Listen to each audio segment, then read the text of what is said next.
All right. Good evening and welcome to Friday Night Fate here at Variant Roles. I am your GM for the evening, Adam Pearson, and I use he, him pronouns. I will be DMing us through the second to last episode of season 1 of the Portland Files. And I will let my illustrious crew introduce themselves, starting with Natalie.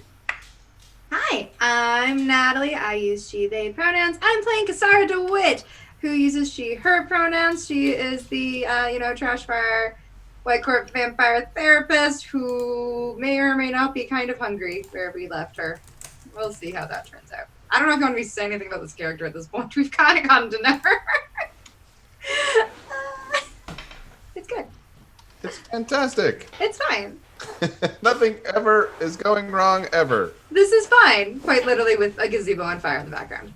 Correct. All right, moving right along, we will bounce around like a pinball to CJ. Hi, everybody. I am CJ Hunter. I use he, him pronouns. My character, Cole, uses he, him pronouns as well. And it's fine. It's nothing. Yeah, we'll get through this. I think causing disaster is the best way to figure out what's going on. Yeah. That's my story. I'm sticking to it. Certainly one way to do it. All right. Continuing our rapid fire bounce, we will skip down to Selena. Hi, I'm Selena. I play Nikki Anderson, our disaster werewolf, I guess is the best way to describe her. And nobody's gonna die today. I'll make sure that happens. We'll figure it out. It'll be fine. We're all fine. It'll be fine. We're it's all okay. fine here. How are you?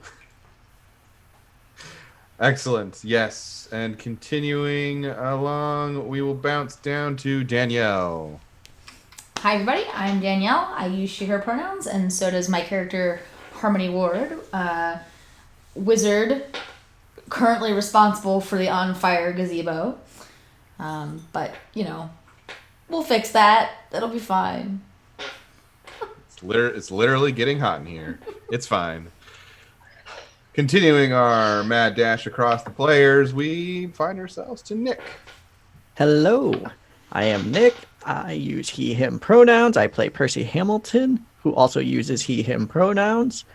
And I don't think everything's fine. That we might have problems. Finally, a member of the cast that's not in denial. Good. Perfect. And finishing out our introductions with Zach. Hi, I'm Zach. I use he and pronouns, as does Anderson Wells, our resident wizard dad. And for him, nothing is ever fine. Why would it be? He has all these disaster children to look after. Yes, Heavy indeed. sigh. Yes, indeed. Heavy sigh, disaster children. They're the best. So we pick up where we left off, which was Andy met with his agent, and they ran into a mortal by the name of Mickey, who was investigating a Mulk killing by accident. Didn't realize what he was investigating or trying to stop, and notified Andy about it, who then went and tried to look into it himself and used the site for the very first time. Exciting. And found out that this Mulk was up to no good. Meanwhile, everybody else decided, you know what? Let's go talk to Siobhan. Like literally everyone else. And so they all decided to go to Siobhan.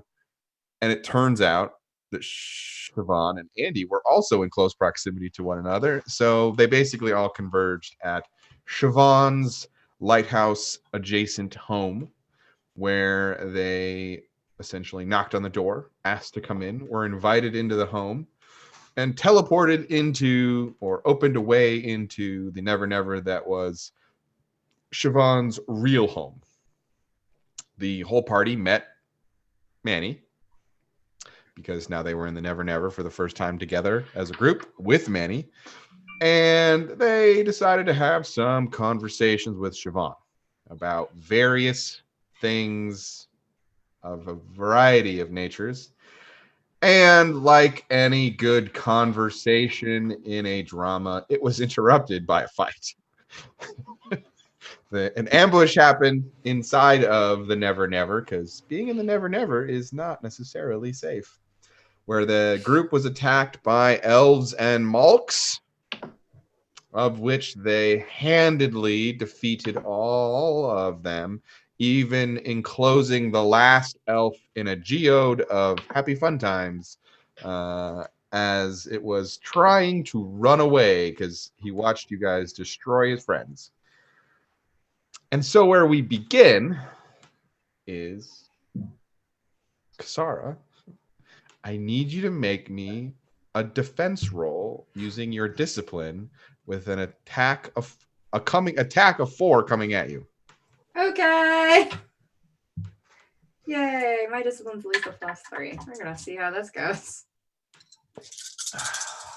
See, it'll be fine. Oh yeah, what could possibly go wrong? Perfect Just question. don't roll -3. You'll be fine. I have a great feeling about this. Ha! Yeah, your great feelings don't help us. That's Mm-hmm. Yes. So I normally have a 3. And I rolled 2 minuses. No. So are there appropriate aspects that you could? I don't know if I'm able to in this case. I don't know what So it's like a normal defense roll. So Okay. you can pop fate points that you have to either call aspects to add +2s, or rerolls. As long as it is tied to one of your aspects. fair. I'm actually I will do this for a reroll, and I'm actually gonna not trust the dice, and I'm gonna roll in Fantasy Grounds because clearly my dice hate me. We're gonna see how Fantasy Grounds feels. But I'm gonna pull the Averse to Feeding. Kind of figured. Yeah, because that is the only one that really works. And so I'm gonna roll again, and we're gonna see how this works. I have not rolled on this thing in a while.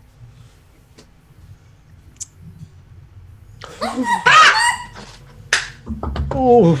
Okay. I don't know, guys. Like, this might just have to be fate at this point. I So, think so for those at home who can't see the Fantasy Ground dice roller, Sarah just rolled a -3 with a +3 for a 0. The dice don't like me, right? So instead it's- of a 1, So instead of a 1, it's a 0. It's yeah. worse.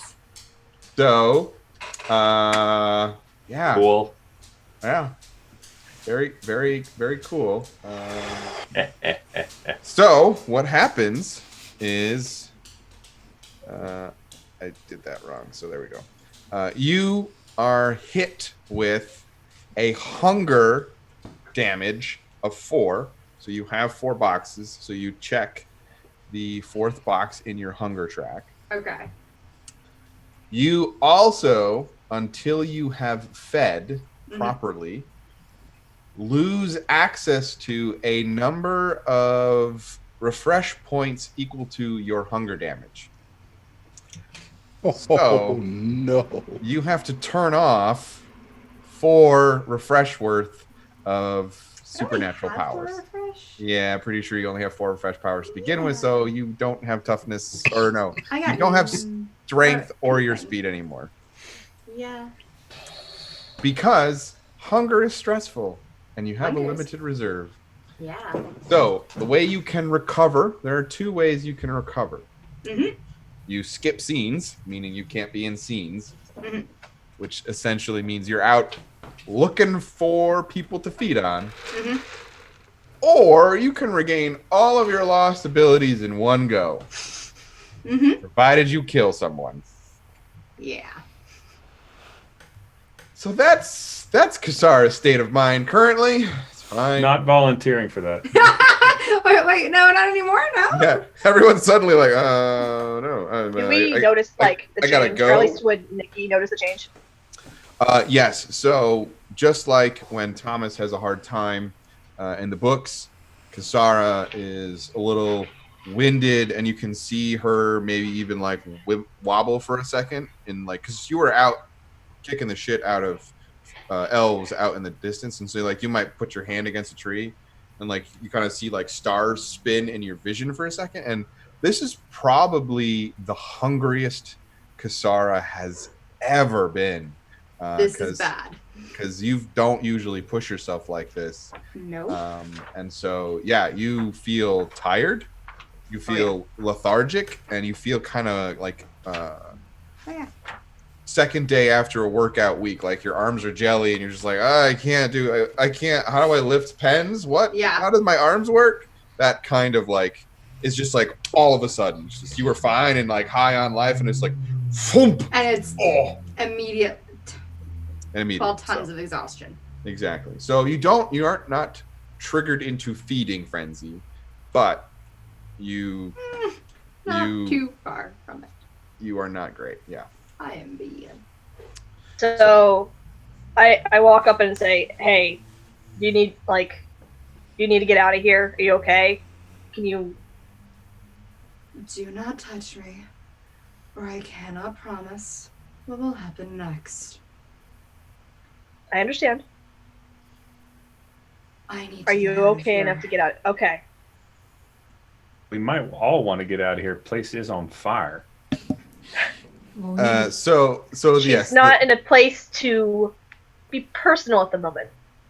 I was gonna say, I imagine Harmony and Andy are probably trying to put out the fire. So as you guys are like, you're like, oh, fire. Siobhan like pushes her foot down into the wood, and you watch as the wood unravels itself and sinks into the ground and essentially extinguishes the fire itself, because the wood is no longer there. It goes into the ground, almost like reverse growing. Though the gazebo is now, and like all of the furniture like grows back into the ground with it. And she says, that was a lovely home while it lasted. Oh, sorry. I'm so sorry. I didn't mean to do that to your home. Oh, the fire. No. Had nothing to do with that. They know where I live now. I can't come back here. Oh, that's a good point. Sorry. That's probably also us. Sorry. Difficult to say. The Never Never is a large place. The good news is we have a Mulk and an elf. Maybe we can get the fairy courts to stand down at least. How are we going to transport them, though? Great question. Well, I mean, the Mulk was like in a branch, right? Like Yeah, it's Siobhan- so the gazebo like grew into the ground, and then the Malk is just like sitting there in this weird like stone wooden tomb of like wrapped up, and it's like vibrating trying to get out, and it's just Can we just sort of leave the bonds on it? Like, can we? the spell will not last that long. Okay. Eventually its force will weaken, and she kind of like, you get the sense since it's a spell, it's still wood and stone, but the strength of this is the fact that it's her will forcing this thing to be immobile, and so yeah. Can we use thaumaturgy to create a binding of some kind? Like if we were to take something from the Mulk and the elf and wrap it with some kind of cord or something like that? That might work. I would, before we make any of those preparations, I will take your friend to the other side. I would suggest the two of you, she motions to Harmony and Andy, draw a circle around both creatures and will them into a circle so they cannot escape once the spells stop. That's a good idea. And she lets you do that around the one that she's imprisoned, because as soon as she leaves, the spell will stop being powered by her. And so, yeah, it's pretty easy for you to like drag your foot around in a circle in this thing and just empower it into a summoning circle. So why don't you roll, I believe, to do that, just to see, because why not, right? I believe it is your discipline roll. Okay. Me and Andy Bonus. both? Yeah, and whoever wants to do, I would say you should probably like split off and go do both at the same time, because similarly with your block, like your will is losing its oomph on That's what I it, figured, yeah. and so it's just stone keeping that thing in there, and the thing is going to break through the stone. Yeah. Okay. Okay, so That's not bad. that's not bad at all. Mm. That's less good. So Harmony, your circle goes up pretty, like it snaps up pretty easily. Andy, you put a circle up, but you feel like you maybe if you keep channeling it, you might be able to get a better circle. So you can certainly try that. I am going to do a thing, however. Just try again, or spend like a fate point to. No, so the way thaumaturgy works is you can continue to roll discipline checks to pump up the power, but it takes time. So do I have time to pump some more into it? Like That's what I'm checking. Okay. Yes, currently you have time to make another discipline roll. And so while that's happening, you see that Siobhan motions Kasara like into. Oh, looks like we're gonna lose Nikki. Oh no. And Nikki's back. I have to fix that was not better. Please excuse us while we are awaiting. Rearrange. Yeah. Shuffle. Shuffle. Sorry about that, guys. That's all right. It No happens. worries. Siobhan motions Kasara over and says, "I can take you back, dear." In the just apology. Go ahead. Sorry. She is just. You're she is- muted, Kasara. Nope, it's back. No, It's good. I'm here. Oh, It okay. should be. She just looks at Siobhan, please, and she's just very out of it. She's kind of spaced. If anybody's looking at her, I'm she- staying close by. Just, like, not... I'm just staying in the vicinity to make sure nothing happens that I can't prevent as much as possible. So I have a question for you. Do you transition over with them? Because Siobhan is taking her to the mortal world, to not the Never Never, Yeah. so that she can Yeah, leave. I'll... Kasara is going. I'm going to put this very clearly. Kasara is going to leave, and she is opting to skip a scene. If anybody comes with her, they might be the one who gets killed instead. It is not actually going to be a good time for anybody on the other side with Kasara. So Kasara That's fair. is kind of like giving you the "don't follow me" look, Nikki. It is very much a like the closer you step. There's this look in her eyes that you've never probably seen before. You can get the idea from it of the closer you stay to me, the more likely you are to be killed. Well, their eyes have probably gone all silver. They were and- very, oh yeah. She is quite a few shades paler than she normally is, and she is, oh yeah. Like even the color like to her hair feels like seems almost muted even. It's just that is how she looks at this point.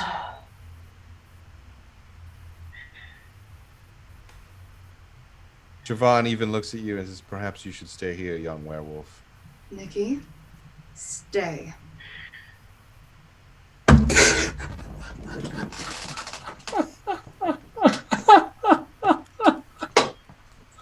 Wow. Cass. You do realize that I'm not actually a dog, right?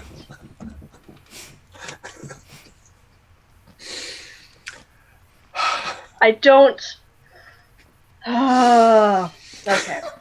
She's just still giving you this deadpan look of, I don't care. This is the least empathetic you've ever seen her. Just like if you kill somebody, it's like Nikki's going to feel responsible. You don't know that. Well, really know him. if I find out that somebody died for reasons, then I will feel. Yep. Maybe. Well, we can't keep you from feeling some kind of way. That's So. I know. It's just what's going on. Yep. So,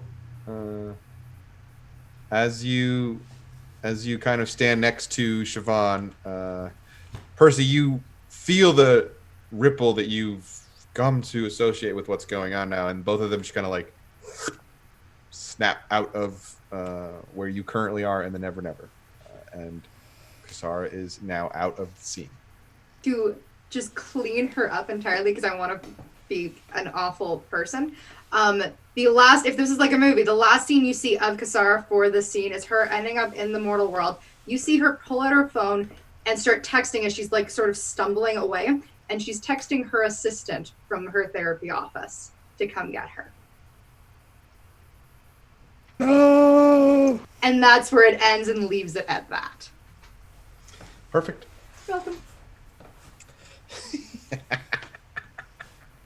and next episode she has a new assistant.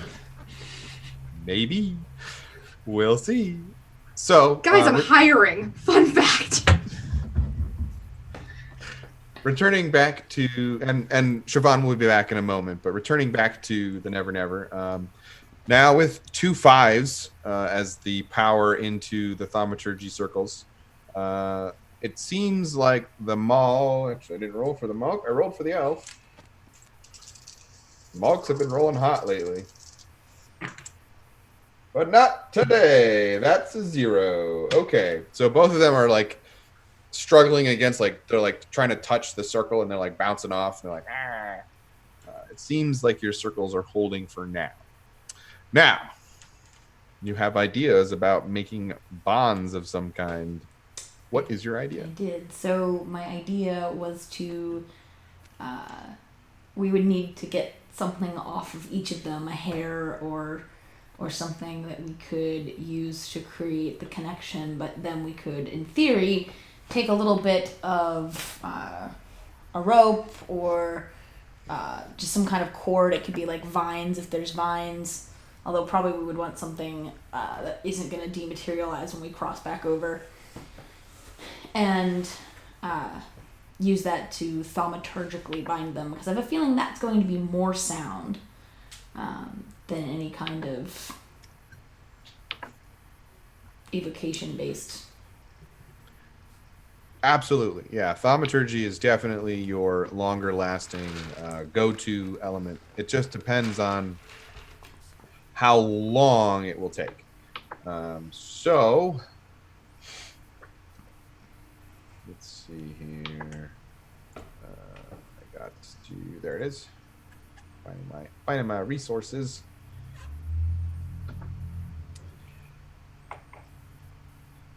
And we can pair that with some kind of physical binding too. I'm not opposed to both as like a backup plan. Yeah. So sound mean, but we don't have any iron, do we? Iron? Yes. One of those cages would be real useful right about now. Well, or even just manacles. I mean, you do have pieces of rebar. They're welded together, but if we were strong enough. I Yeah, got it's too bad- tools. It's too bad the only strong person at your party had to go, I know go get exactly. a snack. Mm-hmm. I mean, is there anywhere we could quickly get manacles with enough iron content? I mean, probably.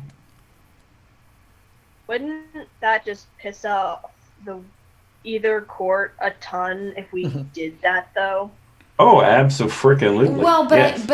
but we've got to take these back to their respective courts and show them what's going on. Percy? Why? why not bring the court here? You're not using it as a home anymore, correct? Vaughn's not quite yet back, but Oh, you can ask her that question. yeah, Yeah. she's not using. She said she's not using it as a home. I- Hold on a second, and then he's gonna open away and step. Don't. So yeah, you guys watch him go. Hey. Also, as this is going on, Nikki's pacing just back and forth, just like very pissed that she's not where she wanted to be, but it just, yeah. And of course, no one's fast enough to go through the way with him. So yeah, fair enough. Yeah, He Percy is very doesn't- deliberately not looking at Nikki, like not trying to engage that because he can sense something's up because he actually has high empathy. So So yeah, you just doop through the way that you open and closes right behind you. It's a soft spot, so it's easy for you to do that, and it's simple task. I phone don't want on. to face the summer lady in the. Never. Well, I mean, he does have a point. That is the quickest and easiest way. I'm gonna call the summer night. Sure. Hmm? It sure is. I'm sure I could get a representative of winter here. Sure can. So you pull out a phone. Are you texting or are you calling? Phone call. My second comment of the night. I made the first one in chat when I was watching a stream, but people are making. It's a role playing game and people make phone calls to speed up conversations. So the phone rings for a second, and you hear, oh, hi. Hello. We have your elf that we talked about. Can you please pick him up from school?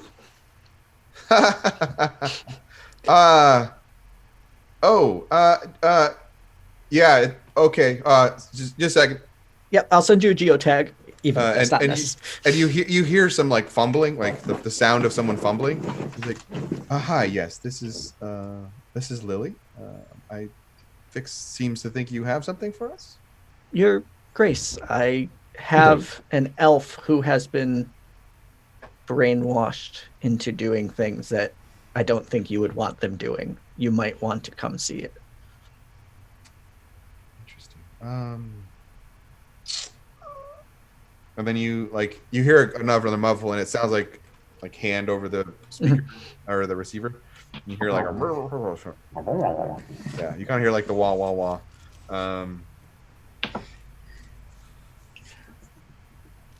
Hey, Text the address to this phone, and my knight will be there as soon as he can. could we do one of those circle things, like maybe in the trunk of a car? Just as not now, but like later. Maybe? I have a gotta be bad idea. Enough room.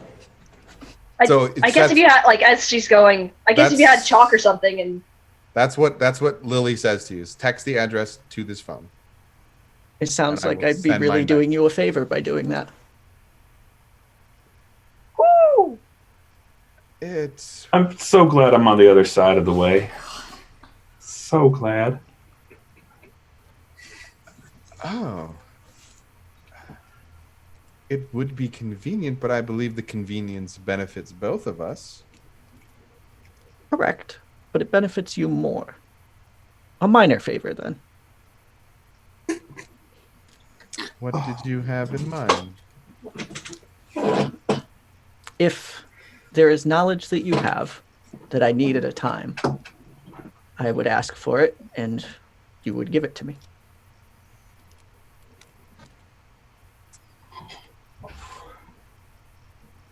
So proud of my players. Playing with fire. I would say a single request. Without limits, then. That I cannot do. I would say a single request for knowledge that cannot put me or mine in harm's way. Of course. This is acceptable, and he hits send on the text. I look forward to seeing you again, Mr. And Percy. be you. And you hear the click. And actually you hear the wait, no, click.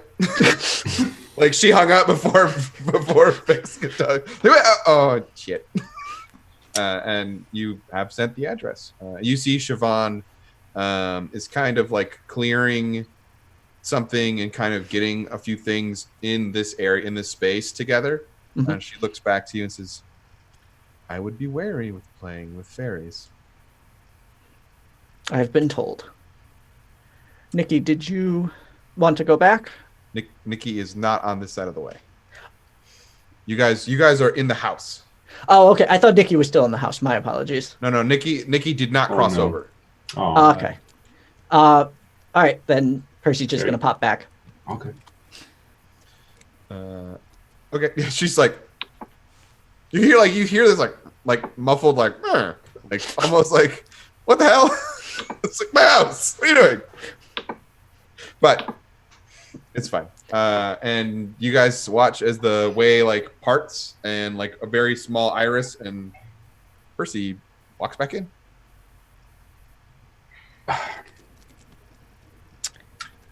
Okay. Did Lily's on her way.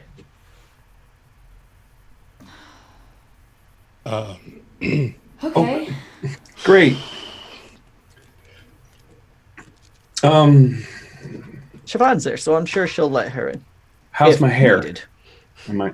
You I look look okay? good. You look good, Cole. Well, okay, then I guess we should probably not summon anyone for winter. Not now. While we're waiting for Lily. Particularly given who answered last time we called. Yeah. That seems like a. Yeah. Okay, well, I'm gonna keep an eye on this Mulk, and hopefully Lily doesn't,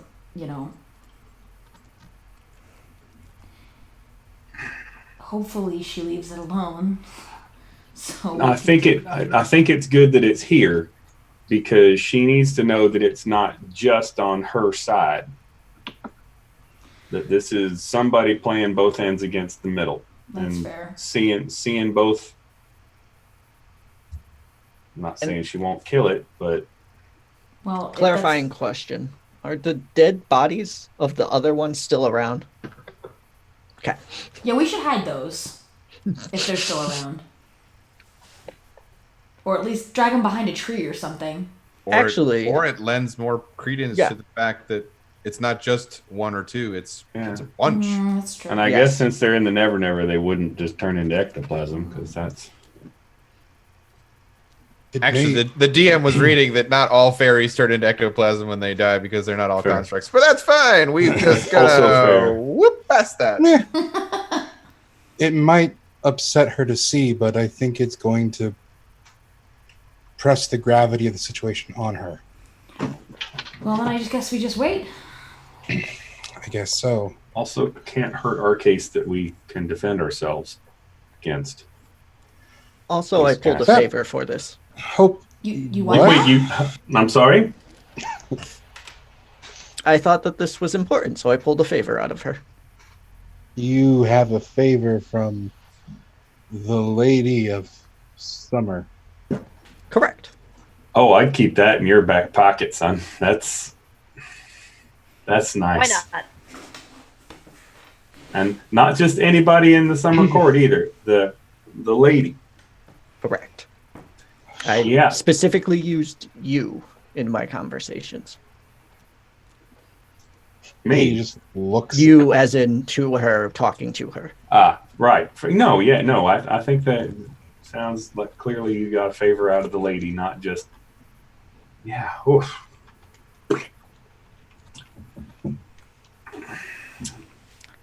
That'll be As a something. point of reference, I did not bring Manny with me back.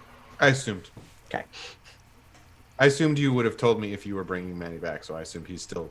You saw him, and he's kind of like, and then you just like jump back in. And you're like, you kind of like see I do him the- like Yeah, like he's shaking, he's like shaking very fist upset. at you. Very pissed at you. You're definitely not going to sleep well for a few nights because he's going to keep you up.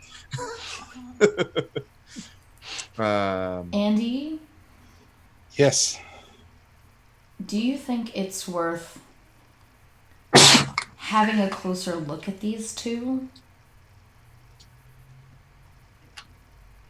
Oh, Harmony. Here? I don't love the idea of doing it here, but we have them for the moment, and we don't know what's going to happen when the summer lady gets here. I was going to do that. I was going to do that thing I shouldn't do and assume that the magic was the same as what I saw. That's not what. So, but if we want to remove it, Makes an ass out of you and me. We will need to Pacing. see yeah. what we're looking at. I mean, we can try to wait and see if we can get them out of the Never Never at least, but I think we've got to at least consider it. You're right. It's a good idea. No, it's a terrible idea. It's a terrible idea, but it might be necessary. Yes. This wizard stuff you're talking about? Yeah. She's talking about using the site. What I described to you before when I was looking at that Malk earlier. Sure. Okay. We can both do it. If we can see the magic that's impacting them, we might be able to get some kind of insight on how to turn it off. I've seen it before, but it would be helpful if you know what I'm describing too, if you are willing to look at it. I'll look instead if you would rather. No, I'm willing to look at it. Do we think it's going to be that terrible if I look at it here? Or do you think we should wait until we're back on the other side?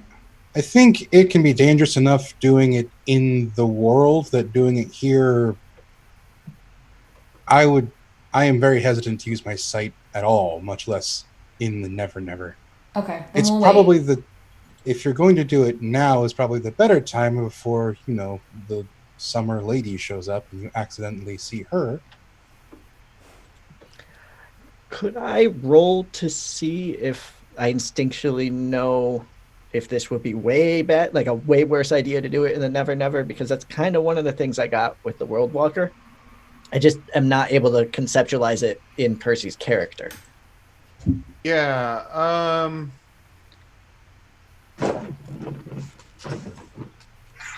I would say it falls in the wheelhouse of a lore roll, or it mentions survival.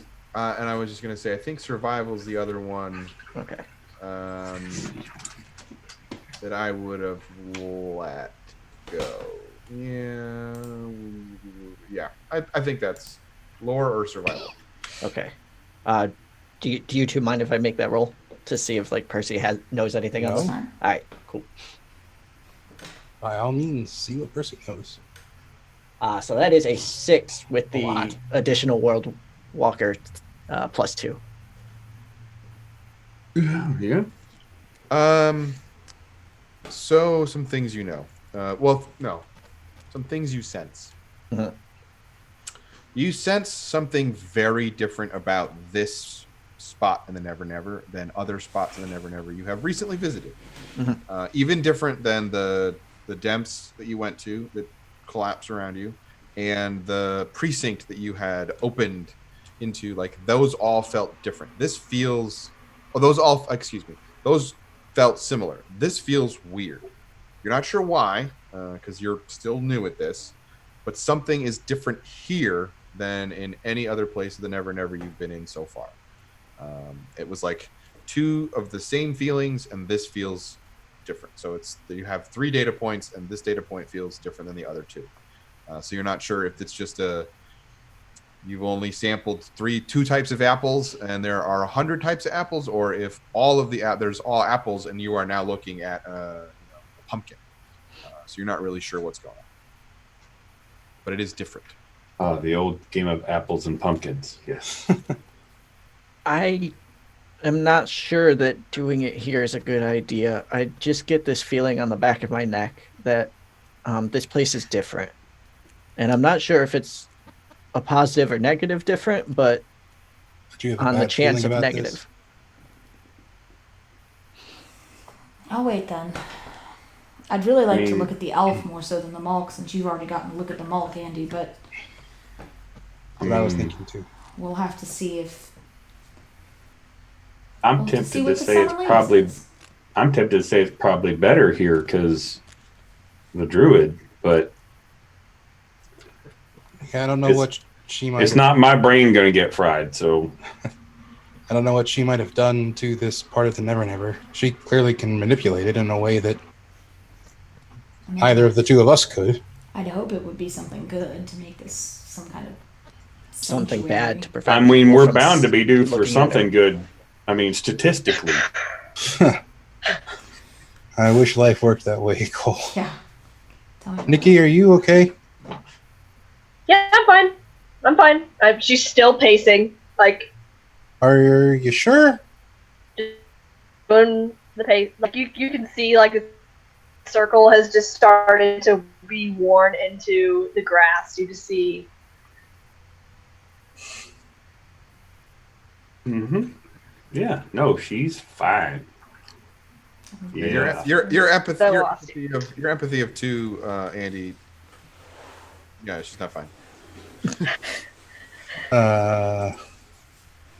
Yeah, yes, she is fine, as in the acronym of fine. Right. Freaked out, insecure, neurotic, emotional. Correct. Andy's gonna walk over to her then, and if she allows him to, put a hand like on her shoulder. Kasara's not the first of her type I have known before. She's going to be okay. I'm aware she's going to be okay. I'm worried about the person that she meets next. Because I don't know.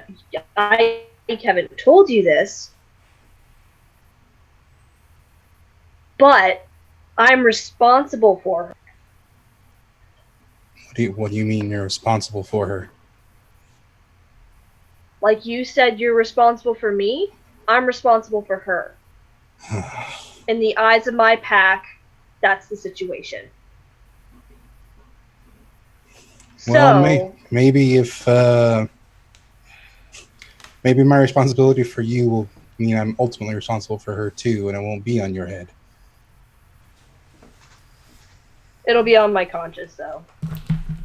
I can understand that. Wait, Andy, you've known other psychiatrists? Yes, shocking as that may seem, Cole. Just saying. I've not known any of the Wraith family, but I'm not familiar with them too much either, but we can. I don't like it at all. She didn't choose to be like this. We can either have our friend or lose her. And it's a terrible thing to deal with. Yeah.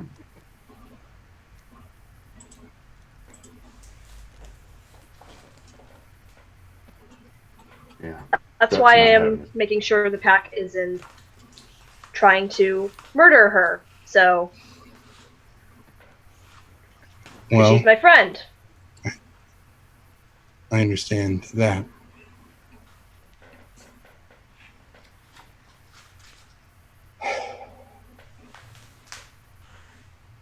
Thinking of some ways we could probably help her. You won't like him, Andy, so I'm gonna leave you out of that conversation. I don't like this even. Like, I realize she has to do it, but I'm just. I'm not gonna like it. I'll be less thrilled if I don't know what your plan is. It involves crime. Don't worry about it. I think just I've about all of your written plans it. involve crime. How many cars have I been in that you borrowed? Well, all of them. I'm not done with mine.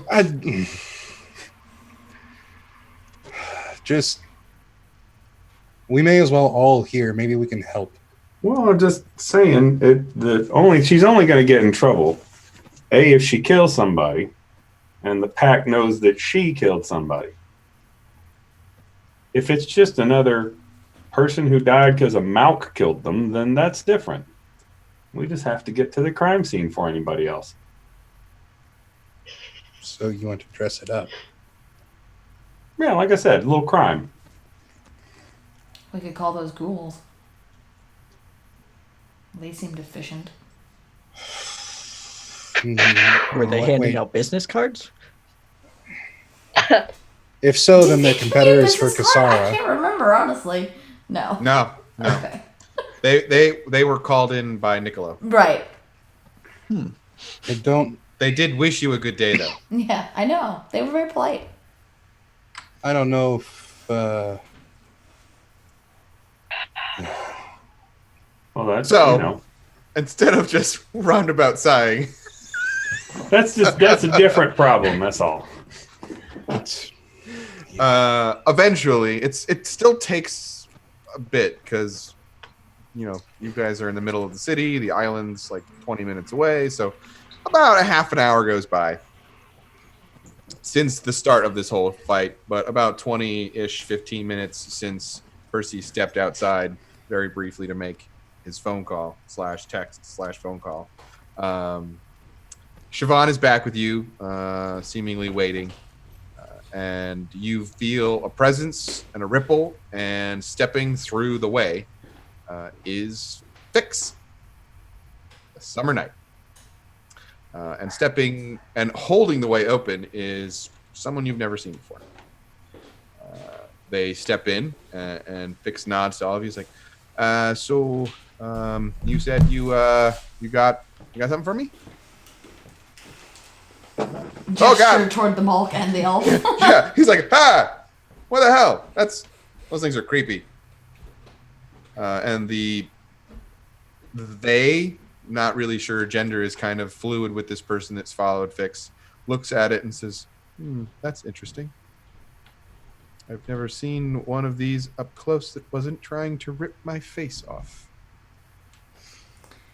They are both affected by whatever magic is being used to brainwash them into attacking. They attacked us here. Yeah, that pile of ash over there Sorry, is we another had one. to.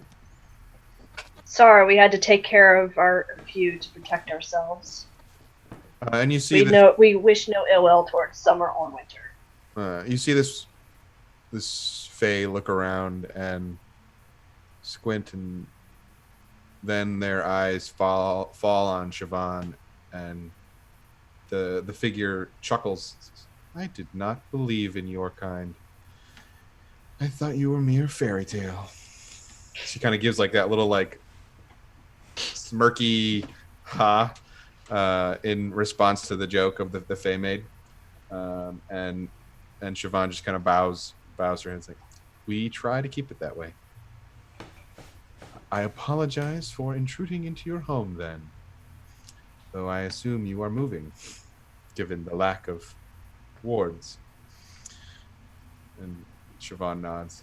So please show me to this elf you've captured, because it's technically like a little bit Yeah, away from the I open. will take the Fae over to the elf because I think that's the one that I've got locked up.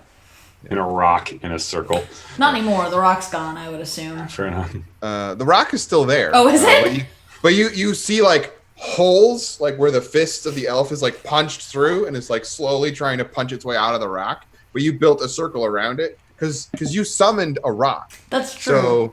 So like the rock stays there, but Earth it's magic. it's not magically infused. So it's just regular rock. So the creature is like slowly punching his way out, but like the pieces of rock are hitting the wall of your circle and bouncing back in, because technically everything in here is weirdly never magic. It's very complicated, and I'm definitely making it up as we go, because there is no precedence for thaumaturgy inside of the Never. It's fine. This is cool.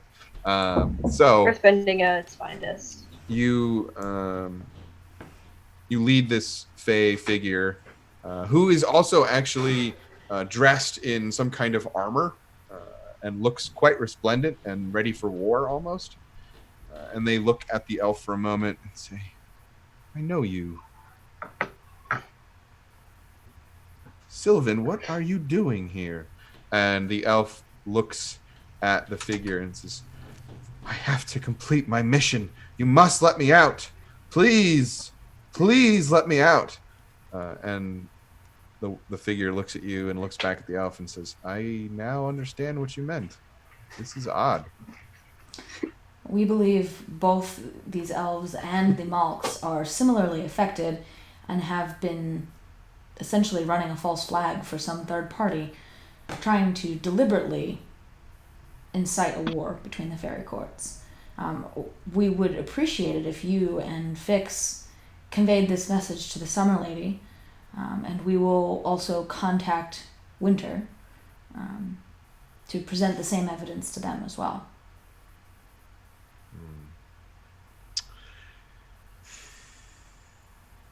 Yes, I think if you have a way to summon a representative of Winter, you should do so. With your permission. Well, a moment. And they spin and head back. You were welcome to follow them, but they seem to be heading back towards the clearing for something. Okay. I'll follow. Just to wait until things are until it's okay for me to summon a representative of Winter. Sure. And the figure approaches Siobhan and says, "I humbly request an invitation as a guest in your home." And Siobhan smiles and says, "Please, be welcome." And then the figure turns back to you and says, "You may now summon your representative." All right. I will use the ring to summon whoever decides to answer the ring. Uh-huh. Great. This is fine.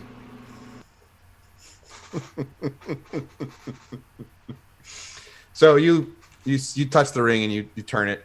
And you think about please come. 1 1,000, 2 1,000, 13 1,000, 15 1,000, 20 1,000. You're like, shit.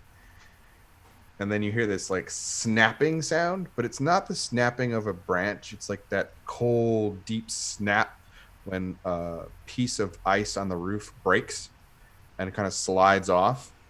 And it makes that almost popping snap sound. And you all turn to look from where it came, because it came from behind all of you. And everyone turns. And then you hear this, "What do you want, mortal?" And you turn back, and Queen Mab, Malk in tow, is standing in the clearing. No.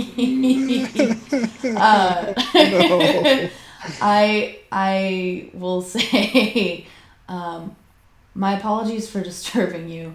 I would not do so if it was not important.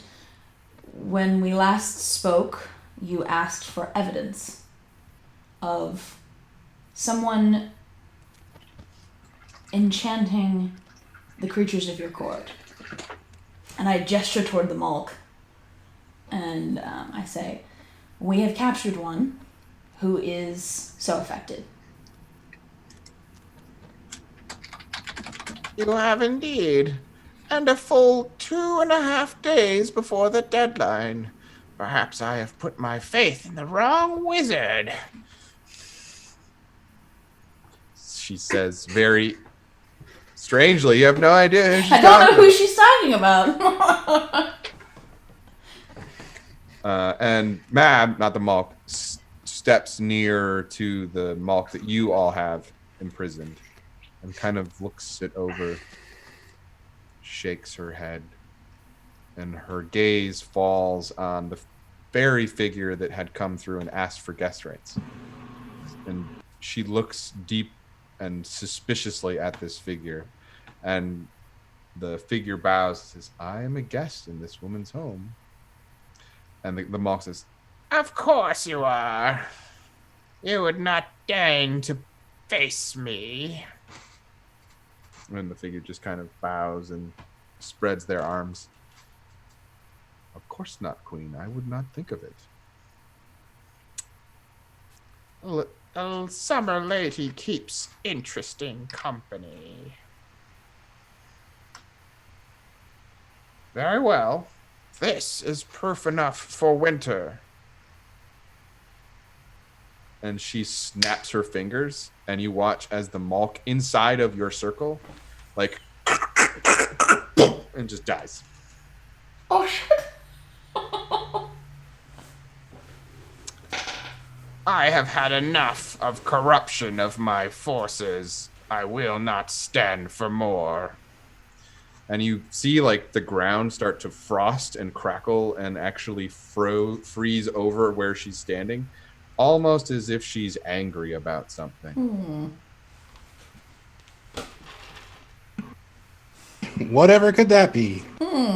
She looks at the figure and Fix, who's like standing there like, He's fixing the only one. yeah. Fix and Cole are like both like, Debating if I should tell her what we know about Annabelle. and the figure looks over and says to the Mab looks at the figure, and the Malk says, This is sufficient for winter to stand down. Do we have summer's word? and Summer bows their head and says, It is sufficient, though we are not so quick to abandon our people as Winter. Yes, good luck with that. Will there be anything else, wizard?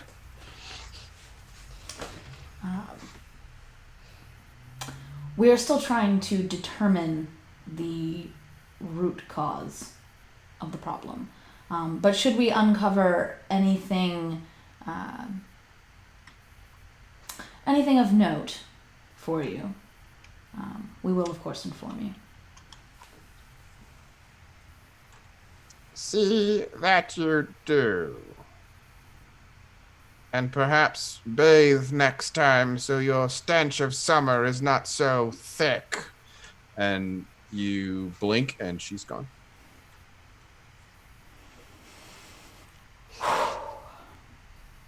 I don't like the smell of summer. 2 for 2. That could have gone worse. Hey, we're still alive.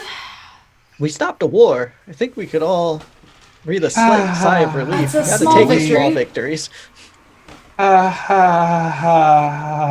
all right, Cole? Rough day. We did tell you that the last time I called, that was who came, right? It's hearing about it, and And he just like pats him on the shoulder. to the representative of Summer. I'm sorry. The last one, when we tried to get him to stand down, committed suicide. So maybe watch his hands. Appreciate the warning. If you, one of the two of you, and they are looking at Harmony or Andy, would help me break the circle, I cannot. I do not have the strength of a queen. I'm gonna look at everybody else to Certainly. make sure that we're all okay with this. Yes? I Okay. may not have the strength of a queen, but he's got more than the strength of a changeling. So yeah, no. Alright. And, yeah. And Fix and the figure walk towards the elf back in the woods, waiting for one of you to like lead the way. I'll go over there and drop the words. It's probably still like semi-trapped in the rock, so breaking At the this circle point, is... it's mostly like it has like pulled. It's basically like pulled the rock into its space so that it can at least see what's going on. But yeah, it can't get out. Yeah, so it seems pretty safe to drop the circle and let them... So you basically scrub the circle, and the thing like leaps, and you watch as the figure that has been with you just goes sleep, and the elf just goes boom, just drops like a ton of bricks, just in mid like leap is just like and then just bonk, and Fix is like, oh, this is why I'm here. And he walks over and he like throws the elf on the shoulder and just like, okay, and then just starts walking back towards the clearing. I might need that over the next couple nights. Thank you for your service. You have been most helpful, despite the fact that you are. And they kind of look you up and down for a moment. An asset of winter. Well, I'm glad that in this circumstance, everyone's interests were aligned. I'm sure that wasn't true. And they just spin and walk back into the clearing. I'll follow. And the figure bows to Siobhan again and says, thank you for your hospitality. Hopefully paths never cross again. And they kind of encompass all of you in that last statement. And the figure kind of opens another way out, and Fix is like, these owls are heavier than they look. Just kind of grumbly walks through the way, and the figure follows. And Well, then at the least we way stopped the war. closed behind them. For now, the whoever is doing this is still out there. But at least it bought us some time. Yeah, Nikki, you're there. So I was going to say, who has the highest alertness? That's a dumb question. The werewolf. You notice that the bodies of all of the Malks that you had killed are not there anymore. You realize now that when Mab blinked out of existence, so did those bodies. So despite the fact that she killed it, it looks like she took it with her.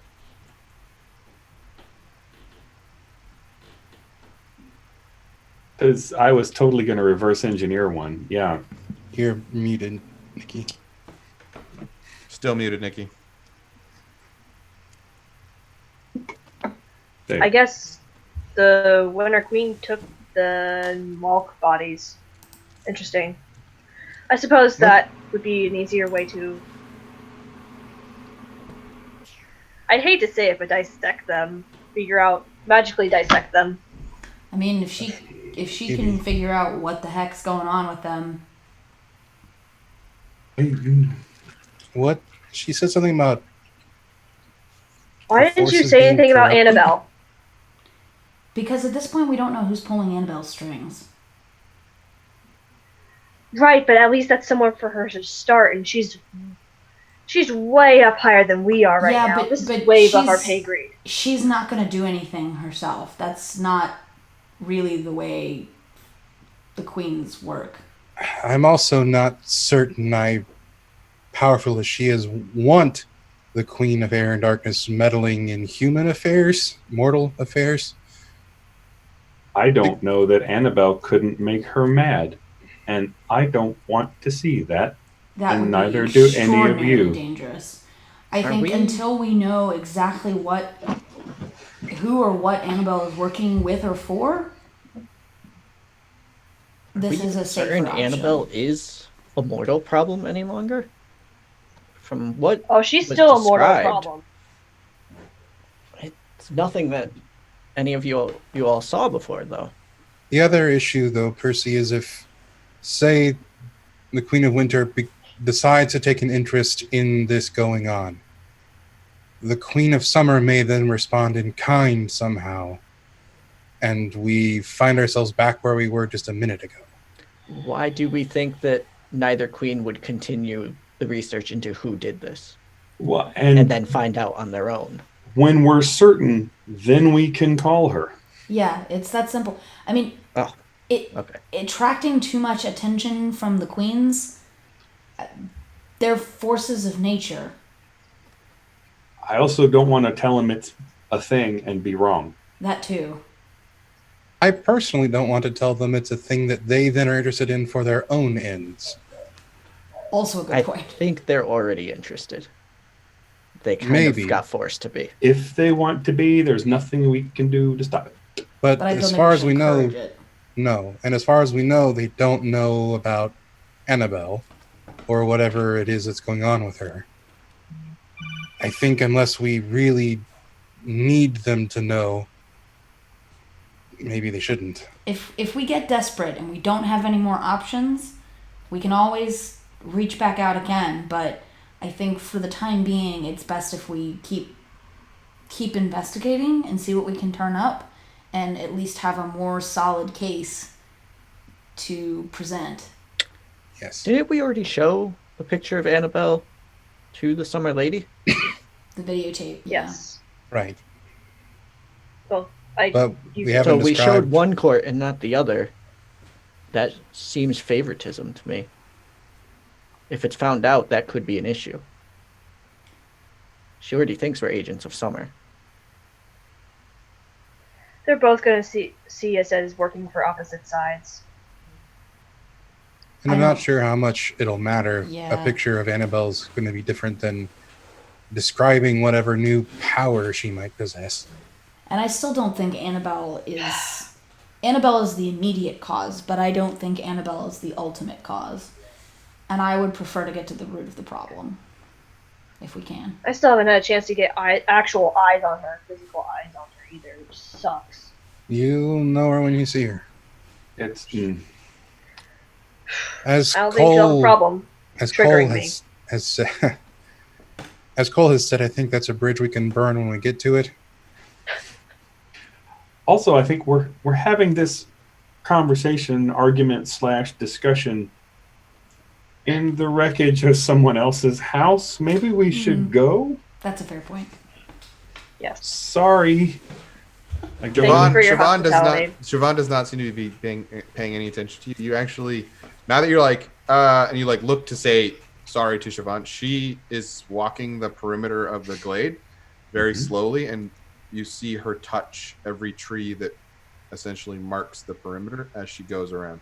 And as you watch, she's been at this for the last little bit, you watch the trees slightly shift and change shape, and the glade starts to lose its perfect circularness, and it starts to almost revert back into, you start seeing like the shapes of buildings and things kind of ghostly appear into the space, almost as if she is deconstructing whatever she did.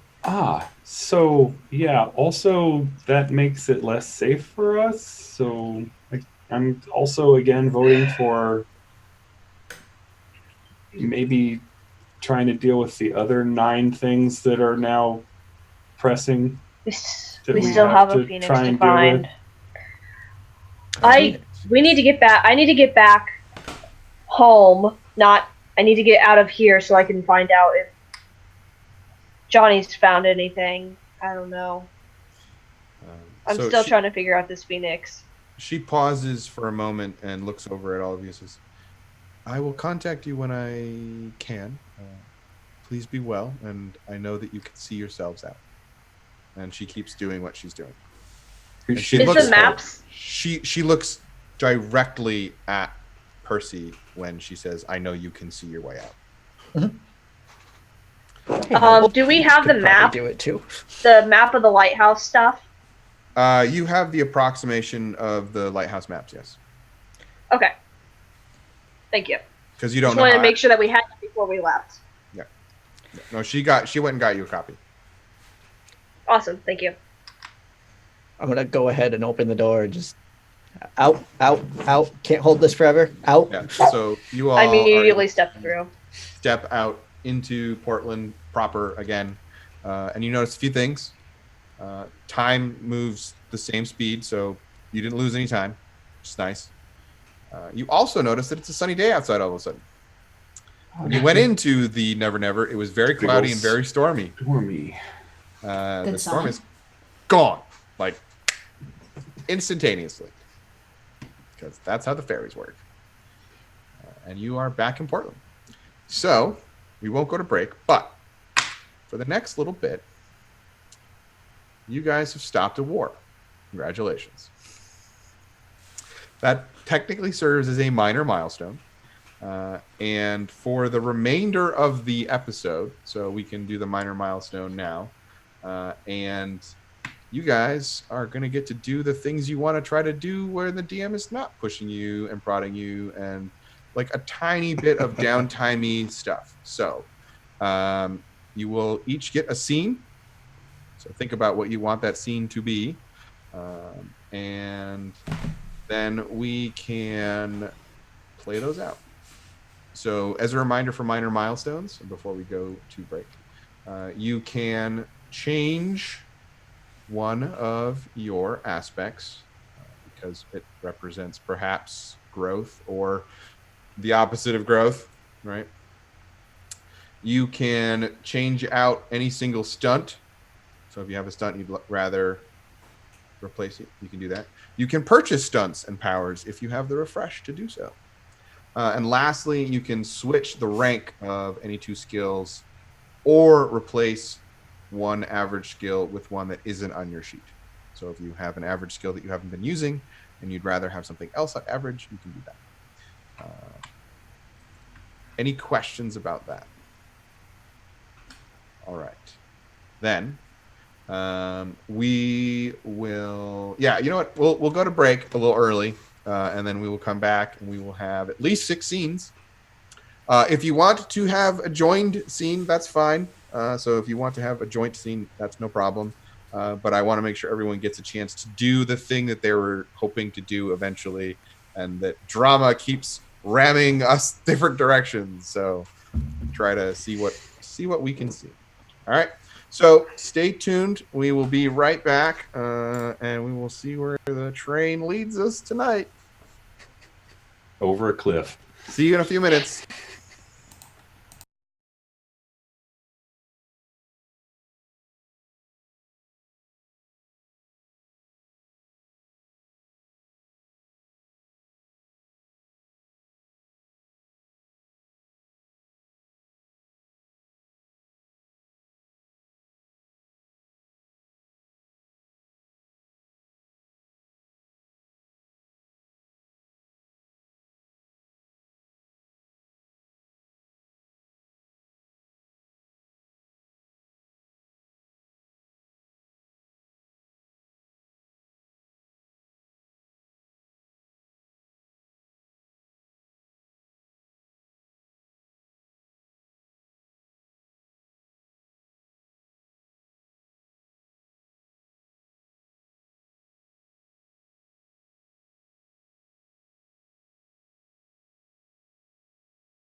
Hello and welcome back.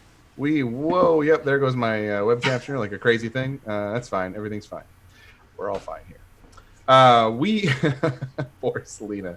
We are back from I'm our back for break, the moment. and we will be embarking on some scenes. We talked a little bit during the break about what these scenes might entail.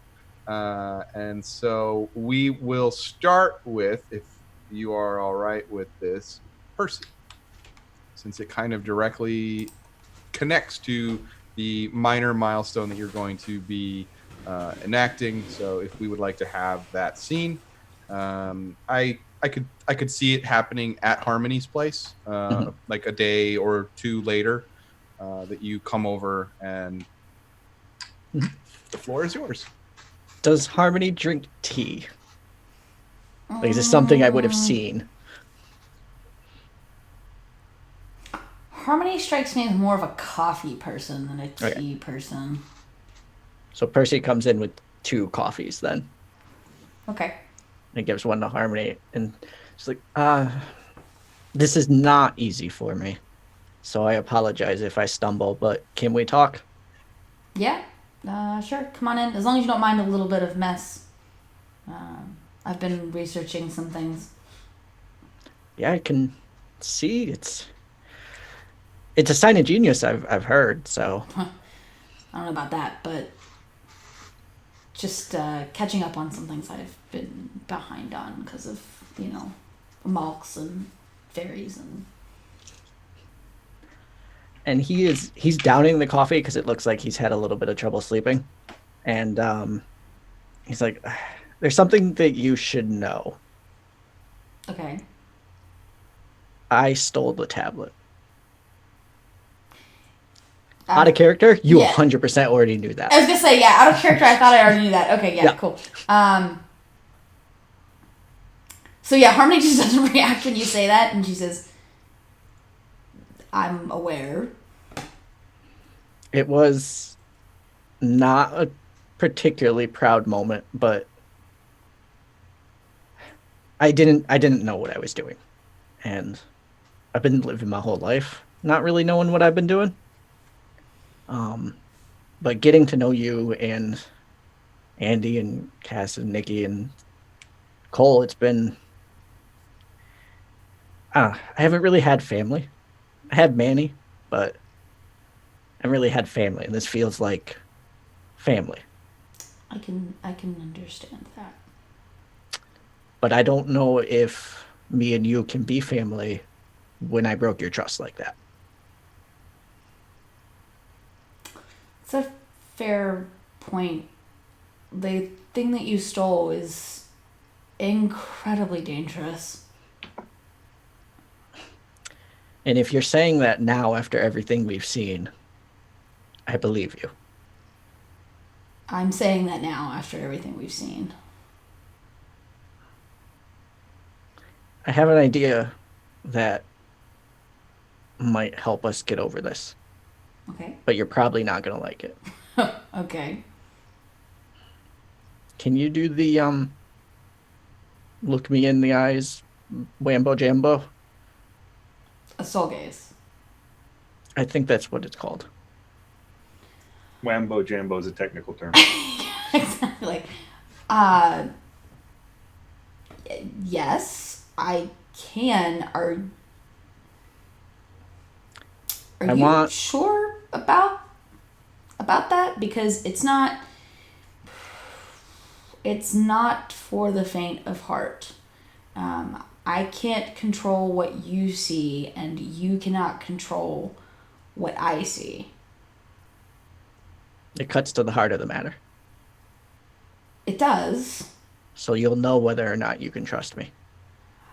It's not a trust barometer.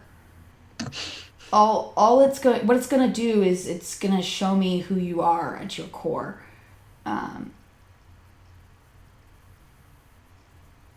I think that's enough.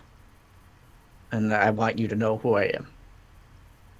And I hopefully think that that'll be enough to maybe outweigh what I've done. Okay. But you And should at least sit down first. Sure. And you should put the coffee down. He chugs it and then puts the empty cup down. That works too.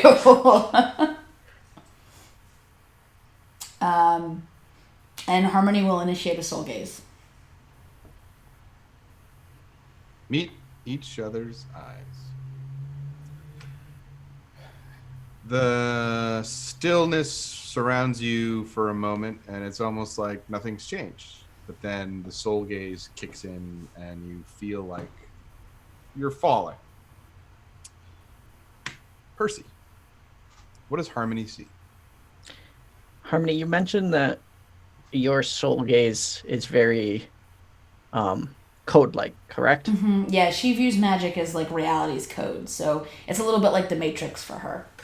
So I think some of that's going to bleed in to this, but not 100%. And it starts with you sort of seeing like the Percy code, and it's overwhelming. It's a lot. There's a lot going on there up until a point. And it's a point in the program where it just hits a loop and hits a loop and hits a loop and hits a loop. And it's almost like you step into that loop, and you step into a bedroom, and Percy wakes up to the sound of a phone ringing, and he walks over and picks it up, and you hear the sound of an older man just say, I need you to come down to the dock. There's been an accident. And then it snaps back to him being in bed, and the phone rings, and he wakes up again. And he's just going through it again and again and again.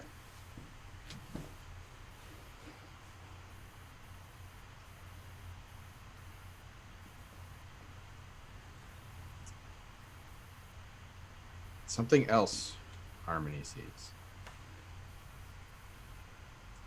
This loop continues indefinitely,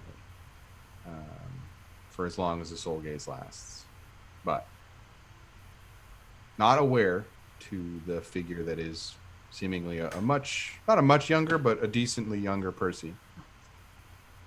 There's a figure in the window, a figure who you have met. Manny. Standing there in the window with his hand on the window, looking lovingly and longingly at Percy. As Percy stands, goes to the phone, bows their head as the news comes in, and it repeats. And Manny does not repeat. Manny is there through the whole loop. What you also see is Manny is wearing this ornate breastplate that seems to have strange, almost runic writing covering it from the chest area and neck area all the way down. And it goes below the window, so you can't actually see where it goes. And sitting across his back is a magnificent claymore-sized sword that does not seem to fit the picture of Manny that you have seen. And this scene, you just watch as Manny watches his love repeat this moment in their lives together over and over and over. And after a moment, the figure of Manny looks at you, and then Harmony. What does Percy say?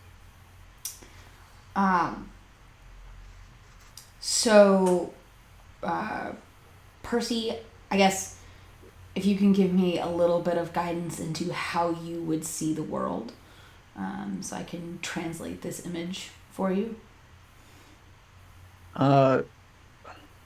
Percy's world is a lot of cause and effect. So a lot of moments when decisions are made, and then things that happen afterwards because of it. So it would probably be a lot of, I did this, then this happened, almost logically type thing. That makes sense. So you see an image of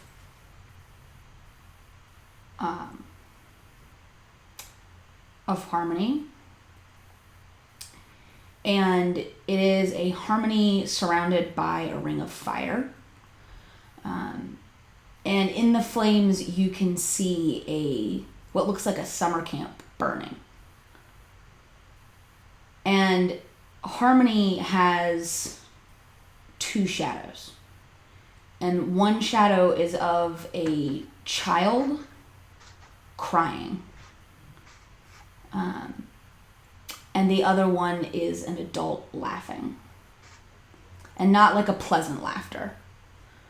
A very unpleasant, dark, angry laughter.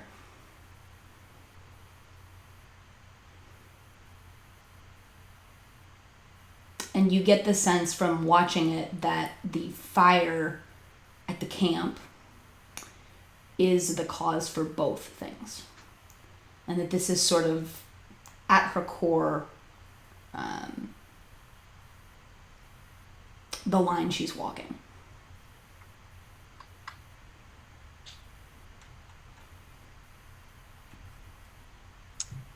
Something else you see. Harmony is indeed standing there amongst this ring of fire, not sure which shadow will take over. Third shadow is relatively square-like. It is quite familiar, as in her hands, Harmony is holding the tablet that you stole oh so long ago. And it seems to be pulsing with promise, with something darker you're having a hard time seeing.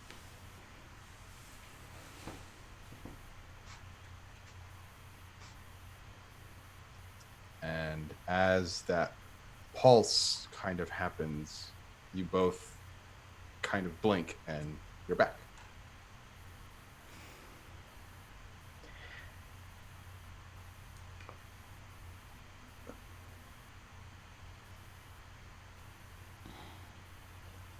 You're very lucky in some ways. I know. And he kind of looks right at Manny.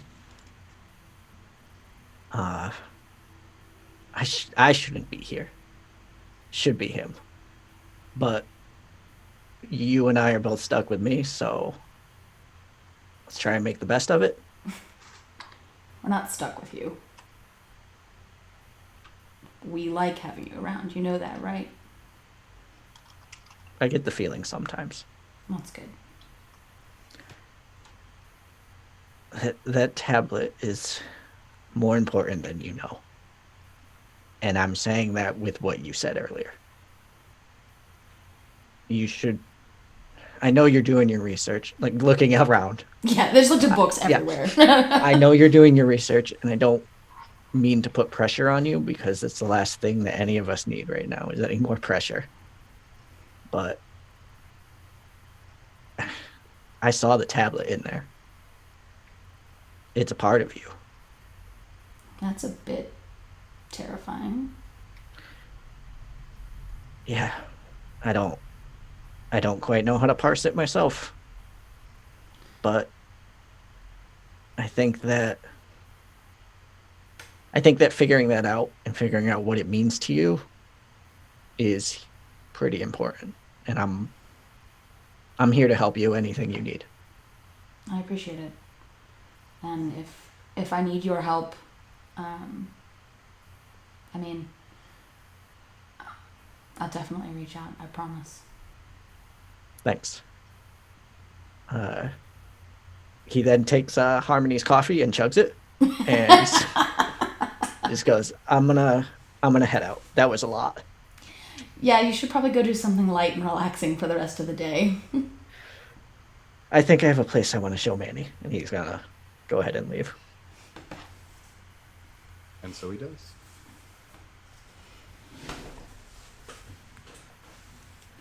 Earlier that day, Nikki, what were you getting up to?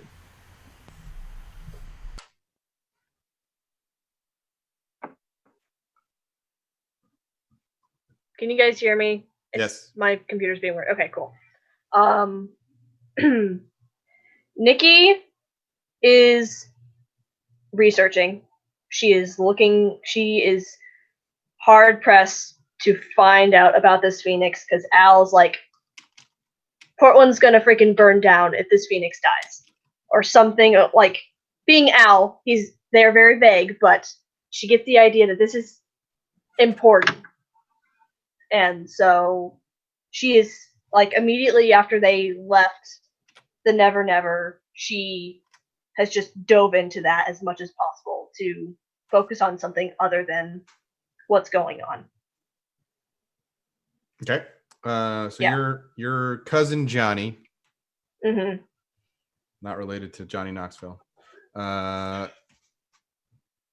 eventually returns your call because I'm assuming you're calling him like maybe every hour.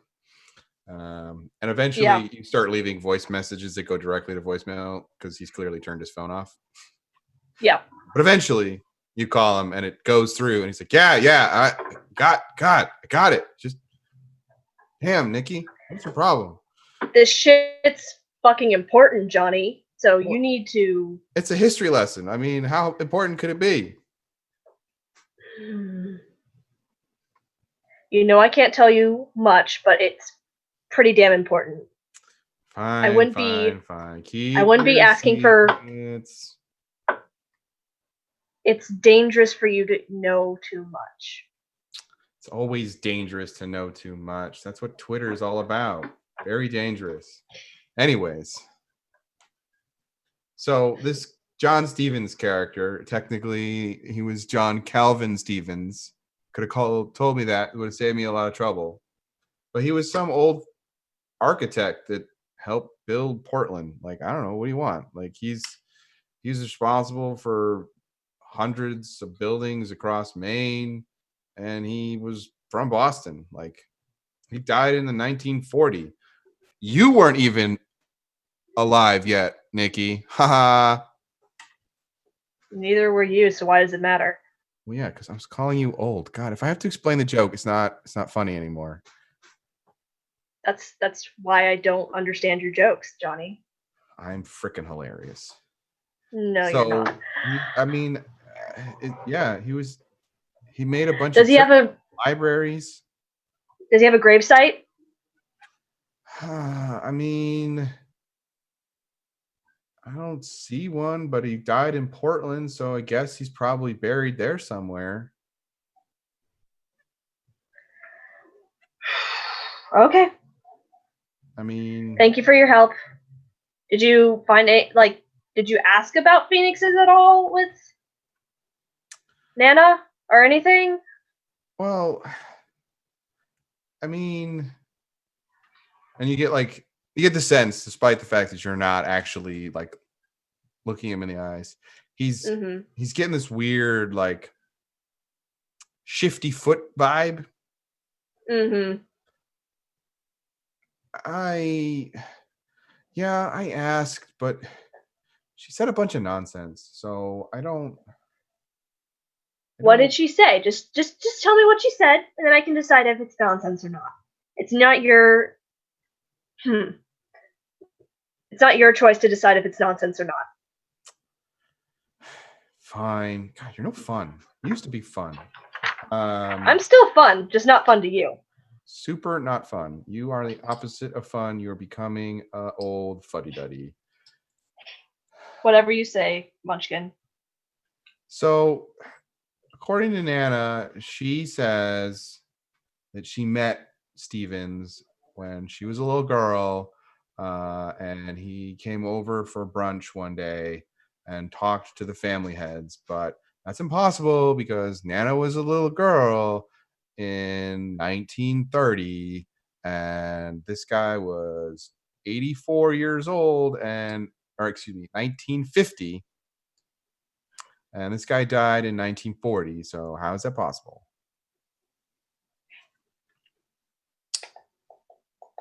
Anything else? Is that all she said? Am I gonna really have to go up there to talk to her myself? She didn't really remember him. She was only like 5 or 6 when they met. She just remembers meeting a very strange man. And his name was, he introduced himself as John Calvin Stevens.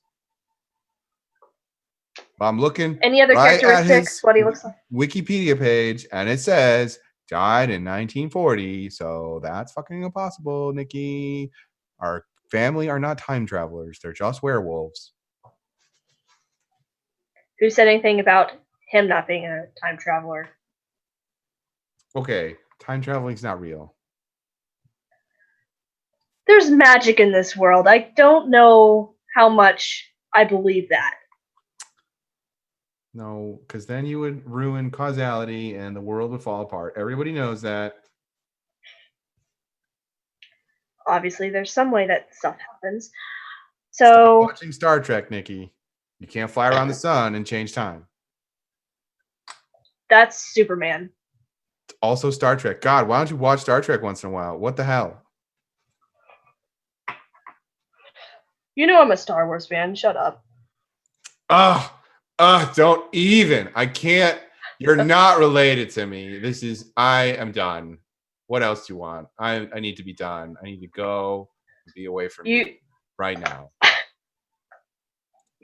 We're not even together. Chill out.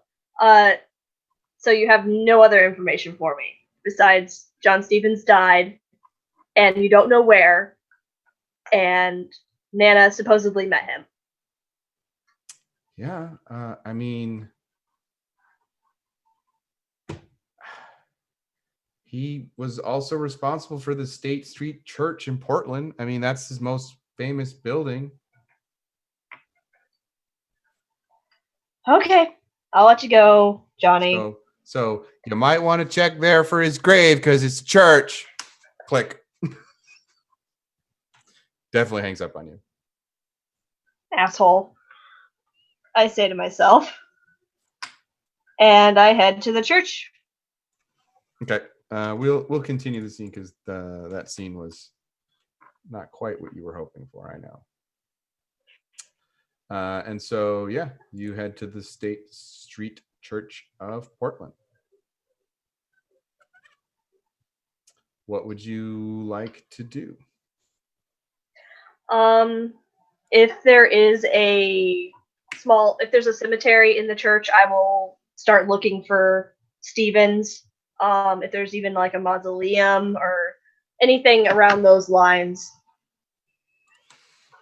There isn't a mausoleum, but you know that there is an associated graveyard with the various churches. They typically don't normally, especially because it's in the middle of the city, they don't have graveyards next to the church anymore because there's not enough space, right? They can't do that anymore. And so you know that you can find the essentially cemeterian, which is the person who's in charge of the cemeteries of the church, and you can talk to someone who can point you in the way, and that's easily done. And you find out that the cemetery plot that they own is actually outside of town. I'm just gonna pick this one because why not? It's called the Evergreen Cemetery. Okay.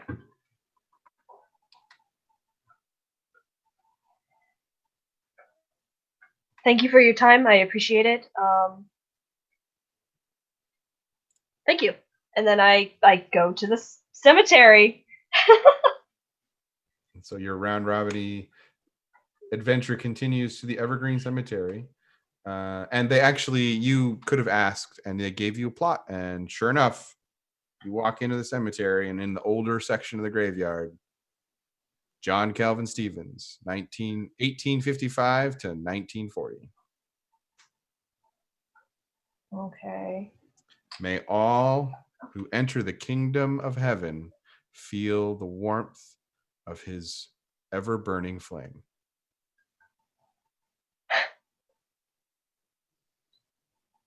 I send a text to Percy.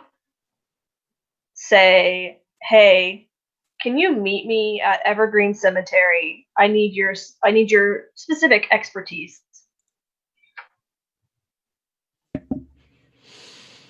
It's actually a delay. until you hear back. Like enough for it to be frustrating, but not enough for you to give up on it.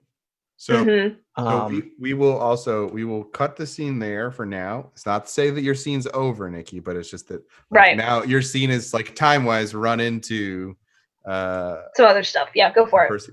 So you're kind of like in the car waiting for essentially hear back from Percy. Percy So left you on read. we jump to Cole. Sure. So Cole's gone back to the garage, and kind of it's a shot where he's cleared out a space in the middle, and there is a car under a tarp, and just one of those car covers that form fitting, whatever, that protect a really classic old car. And we see him pull the cover off, and the car is kind of in the center of the camera, and it's an old 1968 Plymouth Roadrunner. It's this classic muscle car, and the background kind of fades out a little bit, and you see the car stays in the center of the scene. The background changes. It's like somewhere in North Carolina, Tennessee, somewhere. There's mountains in the background, out the back of a different garage. There's an older guy, has got the hood up on it. Looks like an older version, kind of a middle-aged version of Cole, working on the car, and kind of the scene starts speeding up. It's just kind of like a high-speed version of the background changes. There's a little kid comes out with a beautiful woman talking to the man working on the car. Hood goes kind of up and down. You see the kid get older, from like toddler to young adult, and the car is just kind of in. Light changes a little bit, and things kind of move forward. The background's no longer there. It's like at a racetrack, a lot of like tons of other cars all around it. That kind of thing is just parked there, and eventually you see that the person working on the car is Cole now, and the background has changed to like somewhere in downtown Atlanta, and just keeps moving forward. That a lot of time and attention put on this vehicle, and eventually the background is Boston, and the car is in the background. There's like a body on the pavement, and you see Cole jumping into the car, and the scene changes again, and the background becomes clearly Portland, and eventually into this garage, and the cover going on the car, and then back to Cole working on it, and under the hood, and getting into the trunk of the car, putting like a duffel bag in, and then grabbing another like pistol and throwing it in the duffel bag. That goes in the back of the car. You see like weird stuff like holly wreaths and other things going in the trunk of the car as well. And just this whole kind of montage of this car being worked on, and time kind of slows back down to normal, where Cole kind of just leans against, kind of sits down in the front seat and pulls out his phone to call Andy and says, yeah, about that spell on the inside of the trunk, I think I have a place ready for it. Okay. And that's just kind of a brief little thing. And there is something cooking in Cole's garage. So Percy's on his way to deal with some feelings, some emotions, some issues that he has just confronted, and has made amends with some people. And while he leaves your door, Harmony, what do you get up to? So Harmony is going to go walk to some kind of nearby market, if there is one, and hunt down a black rose. Yeah, there's a florist nearby, and it's easy enough to do. You ask for one and kind of like gives you a little bit of a odd look, but of course, everyone has their tastes.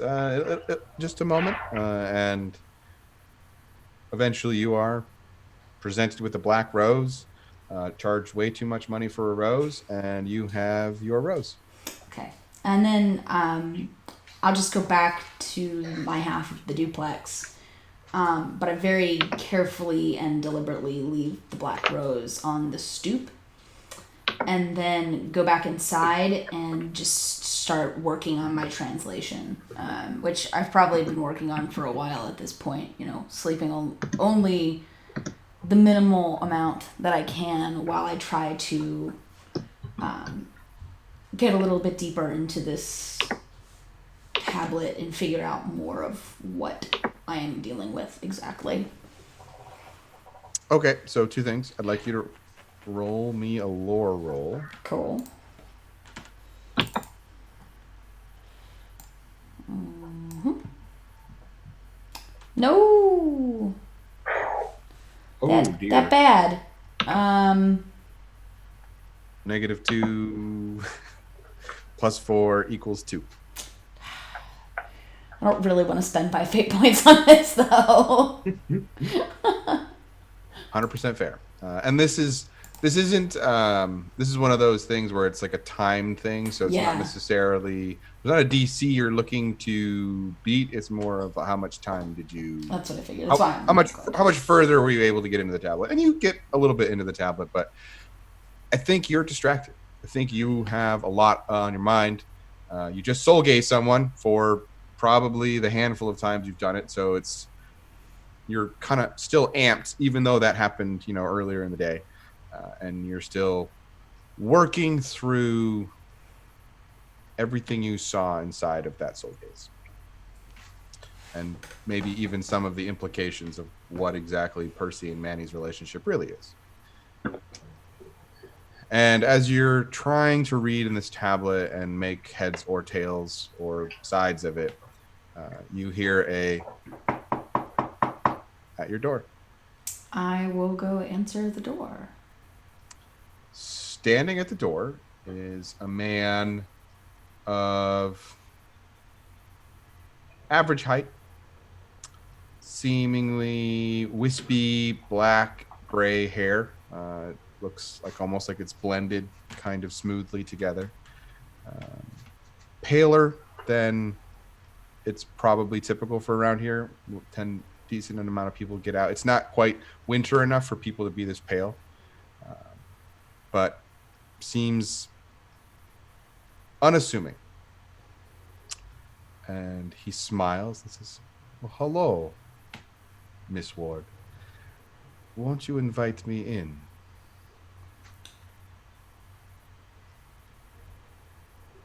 Can we not carry out our conversation here? We do not have to. This is true. Perhaps somewhere else. I know an excellent place that does sushi. Neutral grounds? Very well. Yes, that will do well. And the man motions and a car pulls like up, like a sedan. Please allow me to give you a lift.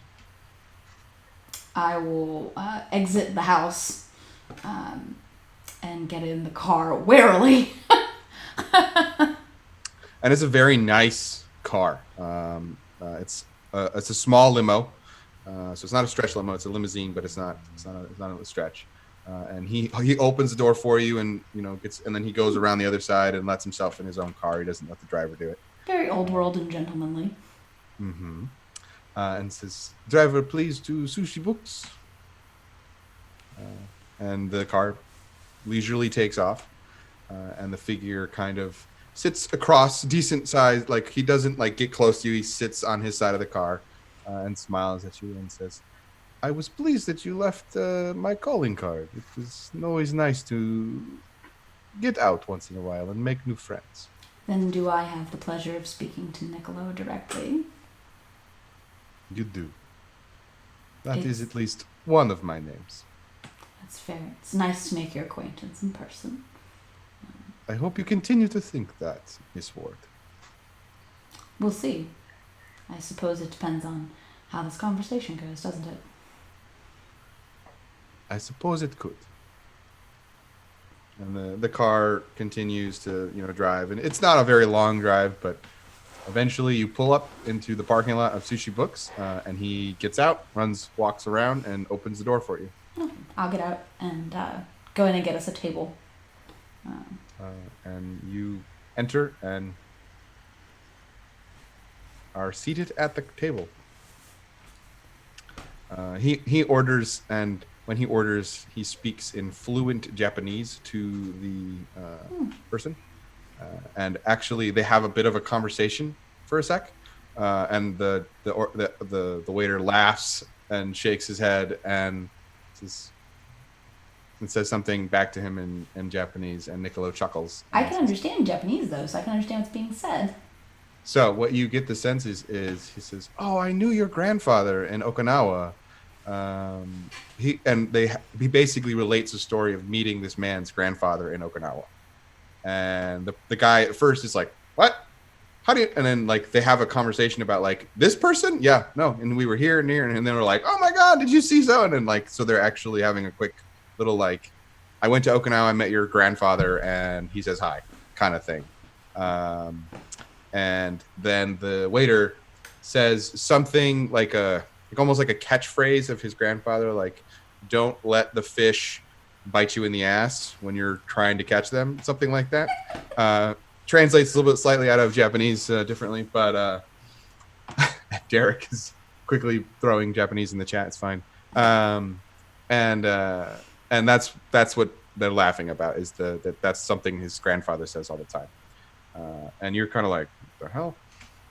I'll just like smile and behind my drink. And Niccolo looks at you and says, "His grandfather is a rather humorous individual, wouldn't you say?"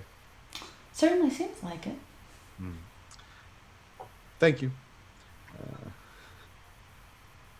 And the server moves off, kind of chuckling to himself, kind of like one of those like, "God, man, I haven't thought about my grandpa in a while. Like, I should call him." Like, kind of like that kind of energy. Like he moves off and that. "So, Miss Ward, what can I do for you?" Well, I know you want me to translate this tablet for you, and I'm working on it. But that being said, there have been some goings on here in Portland lately that have been diverting some of my attention and causing considerable distress and uproar amongst the supernatural community here. And as you, I'm sure, know from your research, that as a wizard of the White Council, myself and my colleague Andy inevitably get involved when such matters transpire. I was hoping that in the interests of helping us resolve some of these matters quickly, so that I can get back to working on this tablet and the translation, that you might be willing to share a little of information if you know anything on these matters. It is a difficult question. I know many things. Well, I do have some more specific questions, if that would help. That would indeed help. Directed conversations are usually more fruitful and more efficient. Not too long ago, I was actually in this restaurant, and I witnessed something rather odd. A vampire, ostensibly of the White Court, who, when confronted, I think, so canonically, I think what he said, her was like her entire body turned black and like her eyes went green. So yeah, I'll describe essentially exactly what Harmony saw of the way Annabelle looked. And this is obviously not normal White Court behavior. And I was wondering if you knew anything about what could cause such a radical transformation? Nothing good. That's what I assumed. I could say from some certainty that no vampire I have ever met looks like that. So you are dealing with something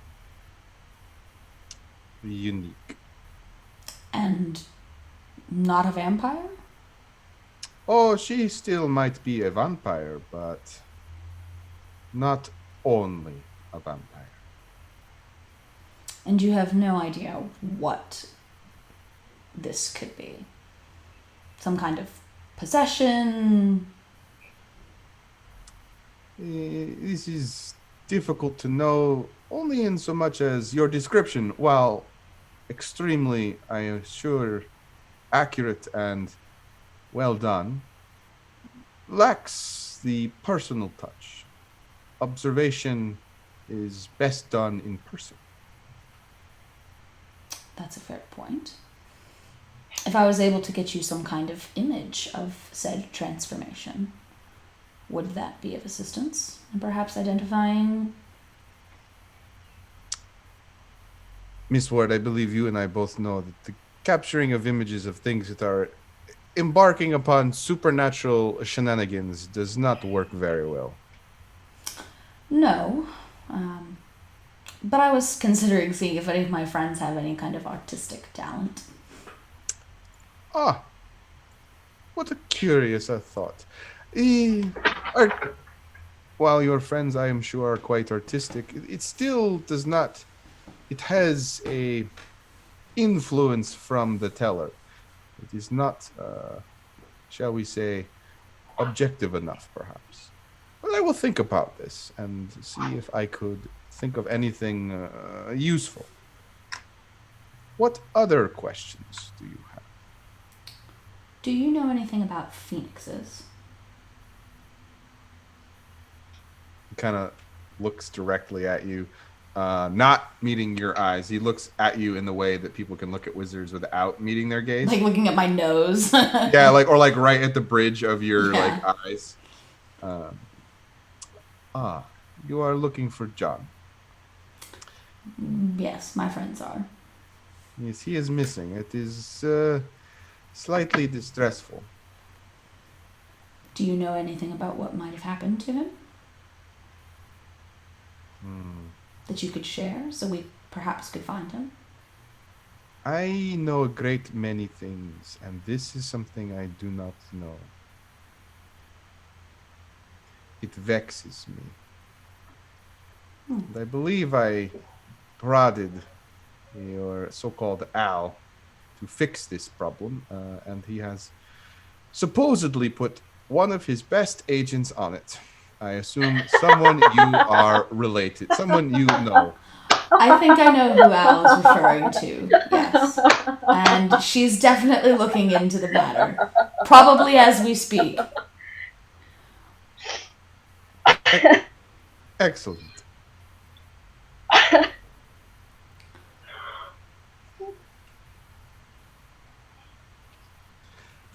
Two excellent questions so far. Anything else? I've got one more. Do you? I do. Do you know anything about Atlantis? Only that it is a fictional place that people have made up a long time ago.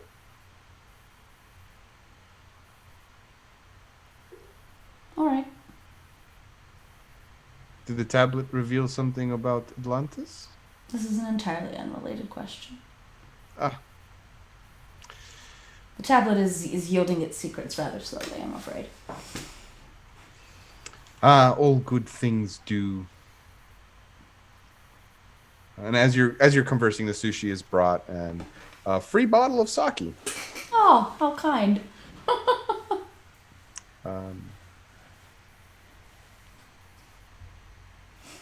Yeah, that's what I thought was going to be the third question, Nick.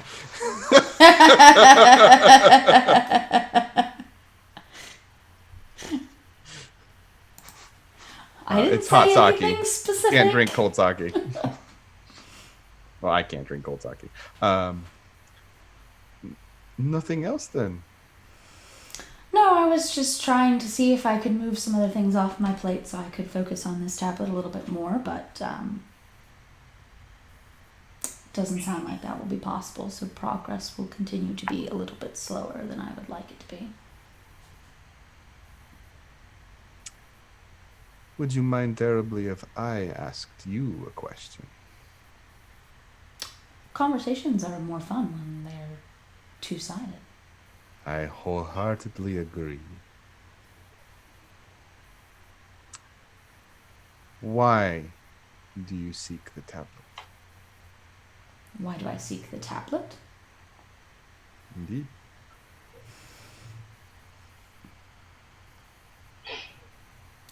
I'm not sure that I would say I seek the tablet so much as I am in general, a seeker of knowledge. And I believe that certain knowledge should be protected. To protect the thing, you can lock it in the vault and make sure no one finds it. You are actively trying to understand this thing that you know to be dangerous. Why? Because understanding something is the first step to making it less dangerous.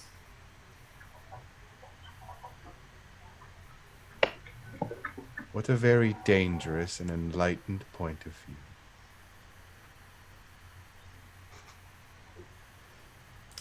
I am what I am, and that's what I believe. I respect it greatly. I was mostly curious. That is, I am happy with this answer. It bodes well for the future.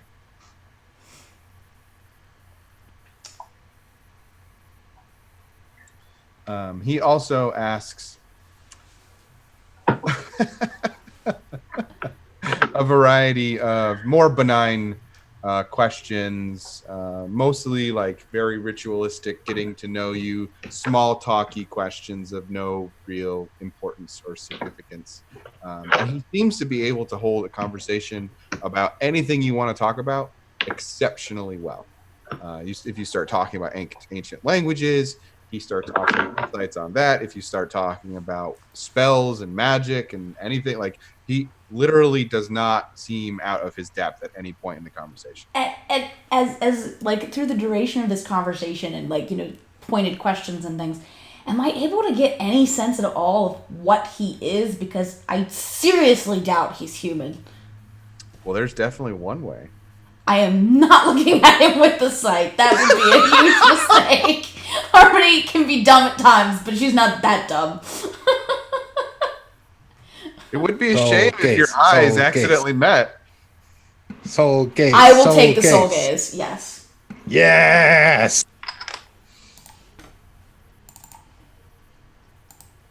So, as your eyes, you kind of like, you maybe even get a little frustrated with he's like looking you in the eyes without looking you in the eyes. And you finally you look him in the eyes. And nothing happens for a moment. And then all of a sudden you get this strange sensation. The hairs all up and down your back stand directly up. And you're not in a soul gaze, so to speak. Because in order to have a soul gaze with someone, they have to have a soul. Mm-hmm. But you feel the power of magic inside of this being. You can sense that they are, in fact, a magical practitioner of a very high level.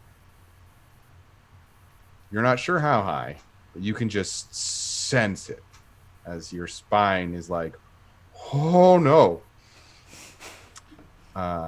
And as Niccolo is nibbling on his sushi, he gives you a very pointed and very small smirk. The first time, actually, he's actually smiled, and his canines are ever so pointed. I have a really horrible suspicion I am working for a Jade Court vampire.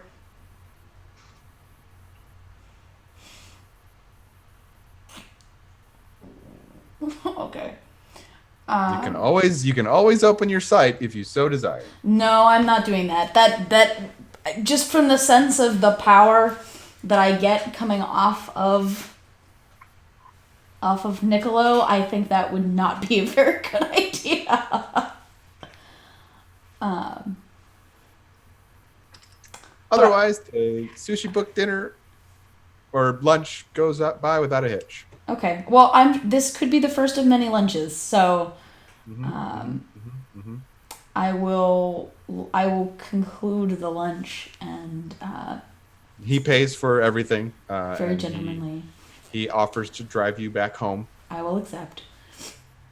and the chit chat continues on the way home.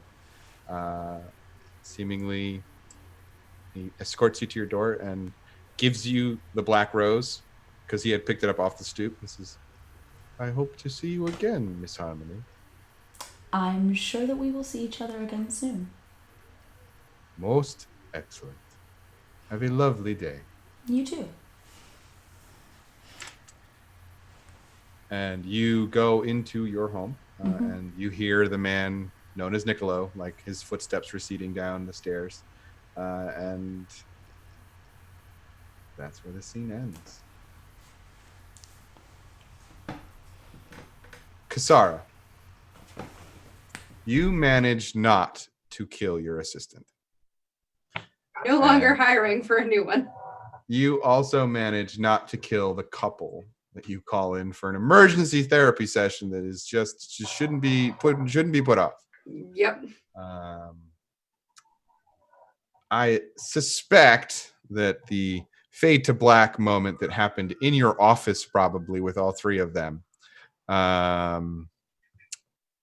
is wrapping up, and you feel strong. Mhm. You still feel an emptiness inside of you, and that emptiness centers not around like your stomach or like you actually hungry, but it hurts in your chest a little bit. And you realize you still have your necklace on, and it's like almost an uneasy feeling around that necklace, but you are full. Yeah. In a mechanical hunger standpoint. That's exciting. And so your powers are basically back on. Oh, yay. So that will count for your skip scene. The one thing that kind of happens before it like kind of fades out is I think as like everybody's leaving and she's kind of cleaning up, you see her like pick up probably some sort like a pencil, like one of those like pencil holder things. And she just like crushes it in her hand and kind of like, this is her starting to actually really look at her abilities and see what they can do. And that's kind of where she fades on. Yeah. And it crushes quite easily. Oh, yeah. She's Andy. fascinated. Andy. So is this all the same day or this over a series of days? So this is 2 days after the events at Siobhan's happened. So Okay. you've had 2 days to do this. It's just everything's happening 2 days later. And so on this day is probably when you emerge from your workshop. Okay. So Andy would call everybody and ask you to meet at his house. And we'll say for a little bit of a timey-wimey that happens.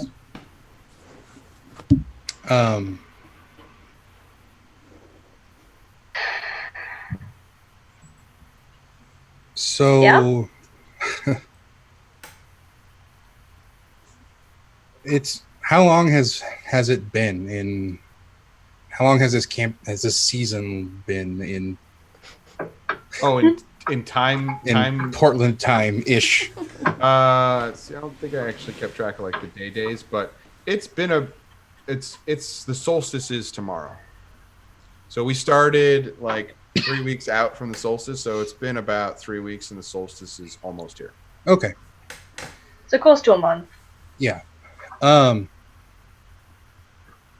So I called you all here today because I wanted to tell you all something.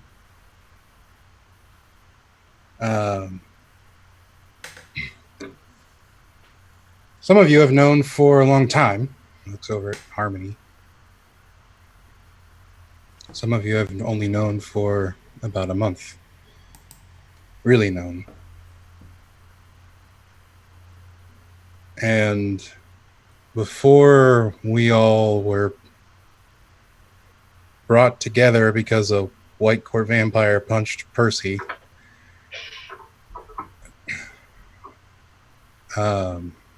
and for a little while after, I felt like with all of you, I needed to be there. That I needed to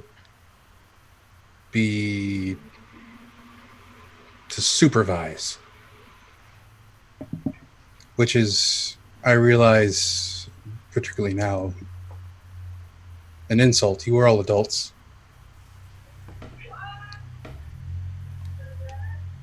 And you've all proven that you can handle yourselves, which isn't something you should have needed to prove to me. But wizards can be stubborn, I suppose.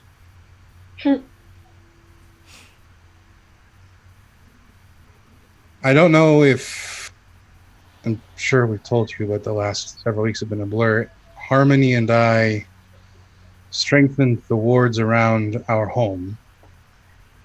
And I know you've noticed us needing to let them all down each time any of you have come over since then. And I wanted all of you to know that I trust all of you. And I know that I can rely on you the way I've sometimes bullied my way into making you rely on me. And so I made you all something. And he starts to pass out the wizard friendship bracelets. These are tokens that will let you through our wards. And each one has like a little kitschy, like tchotchke token thing on it. Andy ran an arts and crafts festival. I figure he probably went to like some gift shops and things and like hit a hunt around for him. But Cole's has a little like steering wheel dangling from it. Percy's has a pair of hands clasped together, like a pair of holding hands. Harmony's token is a stack of books. Nikki's token is a black wolf. And then, due to recent events, Kasara's token is a cross.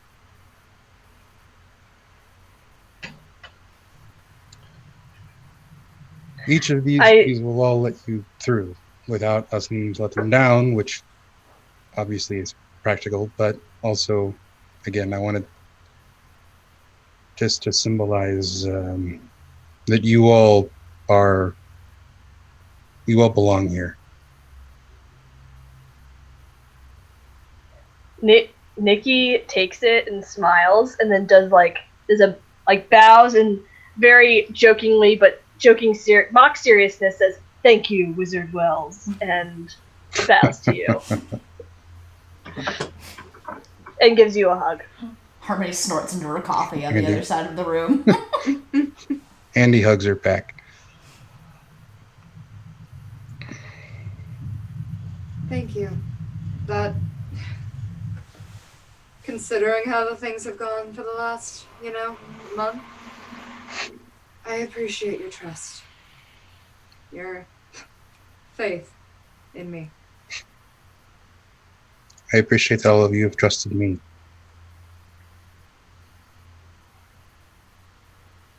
Yeah, And this is awesome. I don't know what's coming. It feels like we had a win, but we have another shoe waiting to drop. Or several, as the case may be. Or several.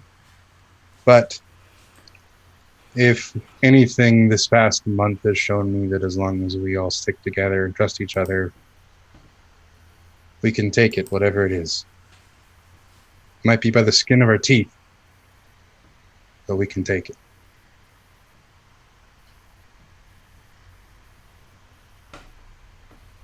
And winning at the checkered flag is still winning, man. Yes. I get that reference. I Hey. can watch racing in person. I think. we're Okay, good. Captain America.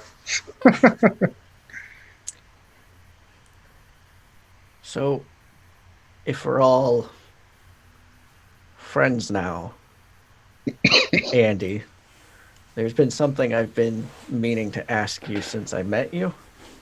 Oh, I haven't really felt comfortable enough to do so. Okay.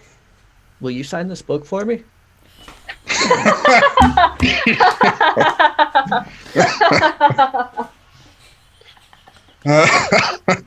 Sure.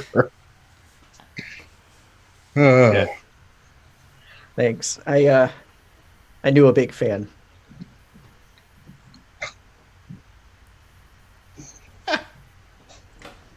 You're both welcome. Nice. So, Nikki, Hmm. you got the call while you were waiting for Percy to call you back. And actually, as Percy was about to call you back, is when Andy called all of you. So you're like, fine, cemetery's not going anywhere. And so you drove back in. So now you are able to inform your whole posse about what you have found so far. And if anyone would like to, they can go to the cemetery with you and Percy. I relay all the information that I know. Basically, my grandmother met John Stevens when she was a child. He came and visited the pack when she was like 4 or 5. That's all she really remembers. But he supposedly actually died way earlier than that, so my idiot cousin didn't get it.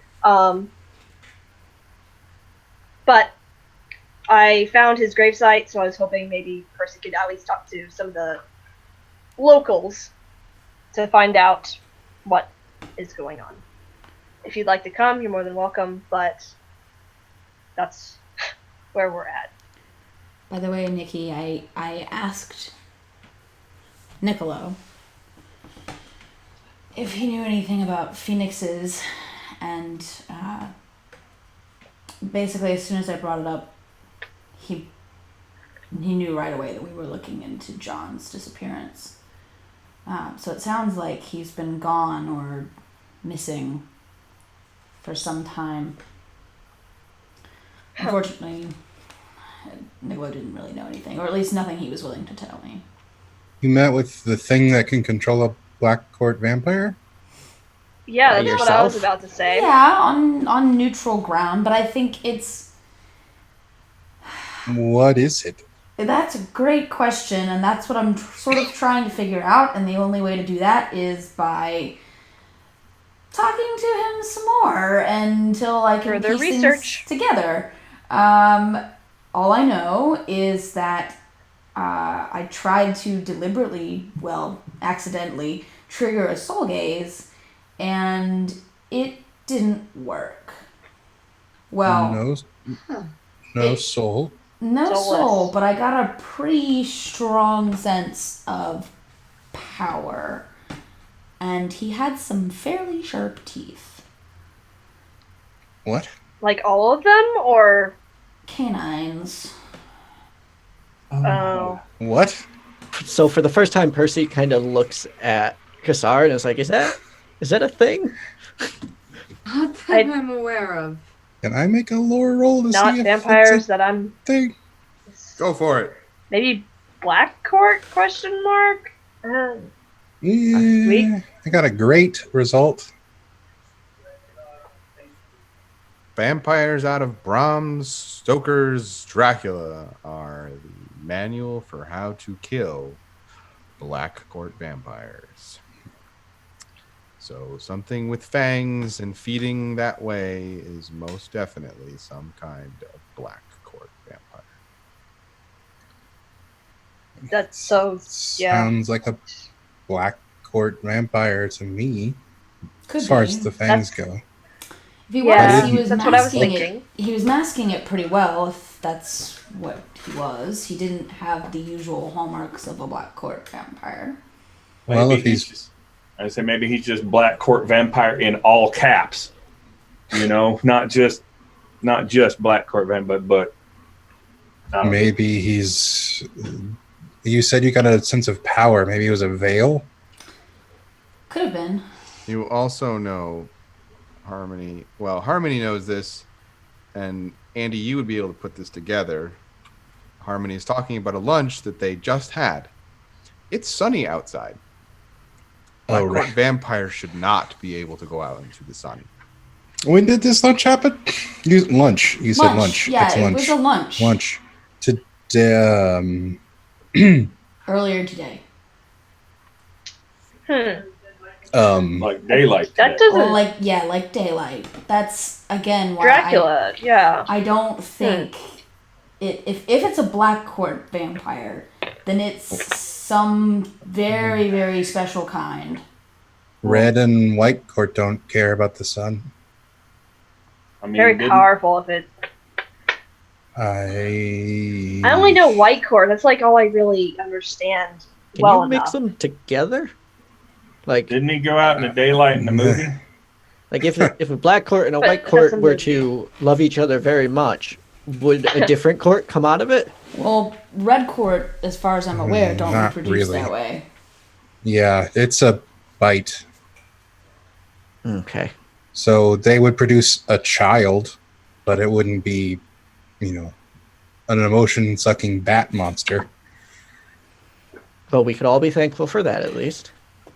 We're Yes. to rule out most of the other options. GM, out of character, do we know of the Jade Court, at least of its existence? Because that is currently my Danielle's theory, but I don't know if that would be an appropriate theory for... No, because the only time Dresden ever heard about them is when talking to Shiro and Ancient Mai. Okay. So you have talked to neither one of those people, and so you would not really know about. Fair enough. They're not really well known. Okay, fair enough. Like I said, it's possible he's some kind of vampire thing, but if he was not exhibiting. I mean, Black Court vampires are corpses. He's a little pale, But not withered. no. And I mean, it could have been a veil, but if so, it was a damn good one. It wouldn't explain the sunlight thing either. Yeah. I mean, the sun should Yeah. have just... Well, the sun would have destroyed potentially the veil, I suppose. But I do think he's old. Very, very, very old. So, It would have to be. so what else did he say about John Stevens, the Phoenix? He said Sorry, we it kind of went sounded- off. It sounded like he knew John at some point. Huh. And he was actually unhappy that John was missing. I think, Interesting. to be perfectly honest, I think if we managed to find John, that might win us some brownie points. Well, first step sounds like is going to check his grave out. That was my plan. And then you called us over, which is fine. It's just I've been kind of doing this research thing for a while. I'm just trying to get some answers here. And And let's go. Yeah. Yeah, Take let's the lead. see. I'll do whatever you need. Let's see if we can help you out, Nikki. Well, so if are you we like, all going? Like Andy said, we should probably stick together. well, it might be a tight fit, but if y'all want, we can take my car. And by my car, I mean my car. You have a car? Well, hell yeah, I've Do got you a have car. room? Do you have room for 5 people? This car's from 1969.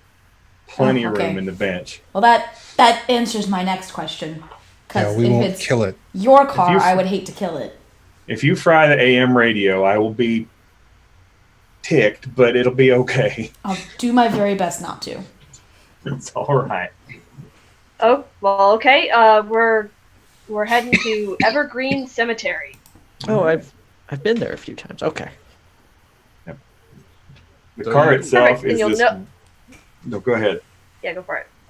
I was just going to describe the wheels, this big electric blue muscle car, essentially, with bench seats and probably barely enough seat belts for everybody. Not the straps, just the waist belt.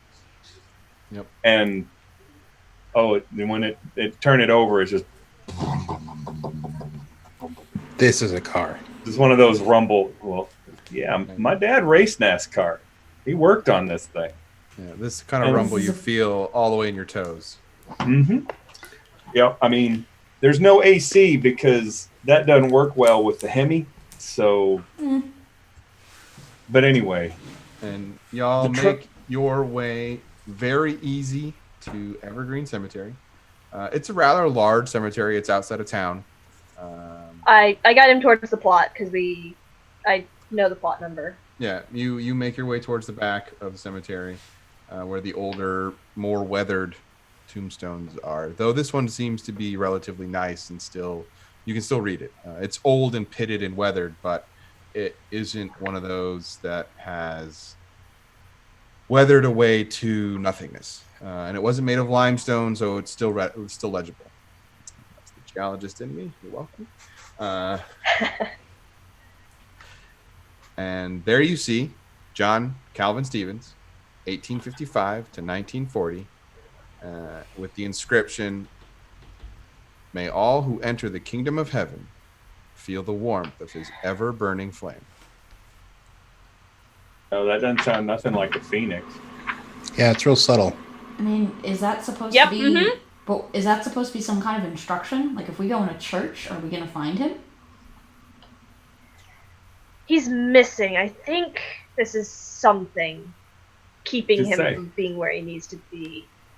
Maybe on a good day, yes, but since he's gone missing, then no. I don't. He wasn't. You said you've been looking into this. Was he a pastor or anything? He was an architect. He built a lot of churches and a lot of buildings in Portland when it was being created. That's why he is a founder, I suppose. Huh. Okay.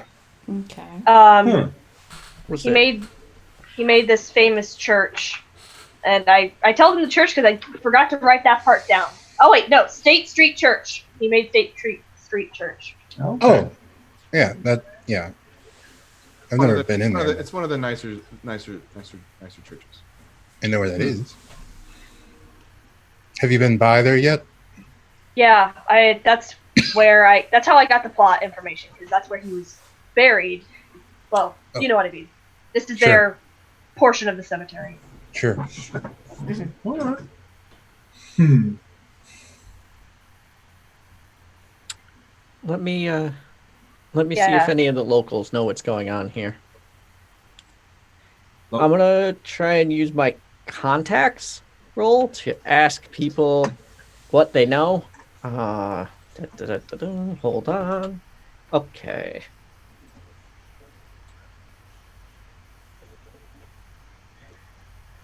So that was a 3 overall. But Manny is very good at talking and glad handing and everything because he had a very hard life of partying early. So we're gonna use a fate point to bring that up to a 5. Bring it up to a 5. Okay. So you have a superb contacts roll with these ghosts and other entities, and everybody else is just standing around in the middle of the day, and there are not many ghosts that can brave sunlight. It's one of the downfalls of being a ghost and being a spirit is that sunlight will destroy you for the most part. But some of these spirits and specters and things do make themselves known in other ways that you are able to inspect them and converse with them and all that kinds of thing. And you are able to ask a few questions of them. So what are you looking for? Hey, I think we got a live one over here. Yeah, I'm gonna need to think of a better. Anyway, do we what do we want to know, Nikki? What are we thinking, group? Have they seen, like, I know obviously he's not in the grave because he's a phoenix, but have they heard anything of him, or do they know him at all? Have they seen him? Has he talked to them? I don't know how phoenixes work, so I don't know if they can communicate with the other side or not, too. Have you seen any phoenix-like behavior out of this John guy that is over in that plot? You get the overwhelming sense that there is no body in that plot. There is no one buried there. This might be a dead end. Again, need to think of a better phrase for that. What did it say specifically on the tombstone again? I can read it to you because I asked for it. May all who enter the kingdom of heaven feel the warmth of his ever-burning flame. He didn't happen to name any of his buildings the kingdom of heaven, because that would be too easy. He did not. Is there a Not like church? His a- most here at this famous building cemetery? was the church. There is like a local like chapel, so that places can have services at the cemetery before moving out. Can I go check out the chapel while they're looking around at the grave? I'm probably gonna follow Harmony on this one. Hey, Andy, Yeah. do you think you could also go and hang out with Harmony so I can use my phone for a minute? Sure. I was going to ask you if there's a way here that you felt. Oh, no, but let me look. I don't know how this works. And he's gonna like investigate for a way. I would also be going with the wizard and Cass because I didn't get a chance to investigate any further than just the grave. And Let's then, say yes, I will go 6 away. to find a way.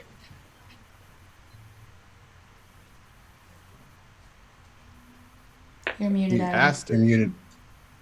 Am I still muted? No, you're Nope. good now. Nope. That was weird.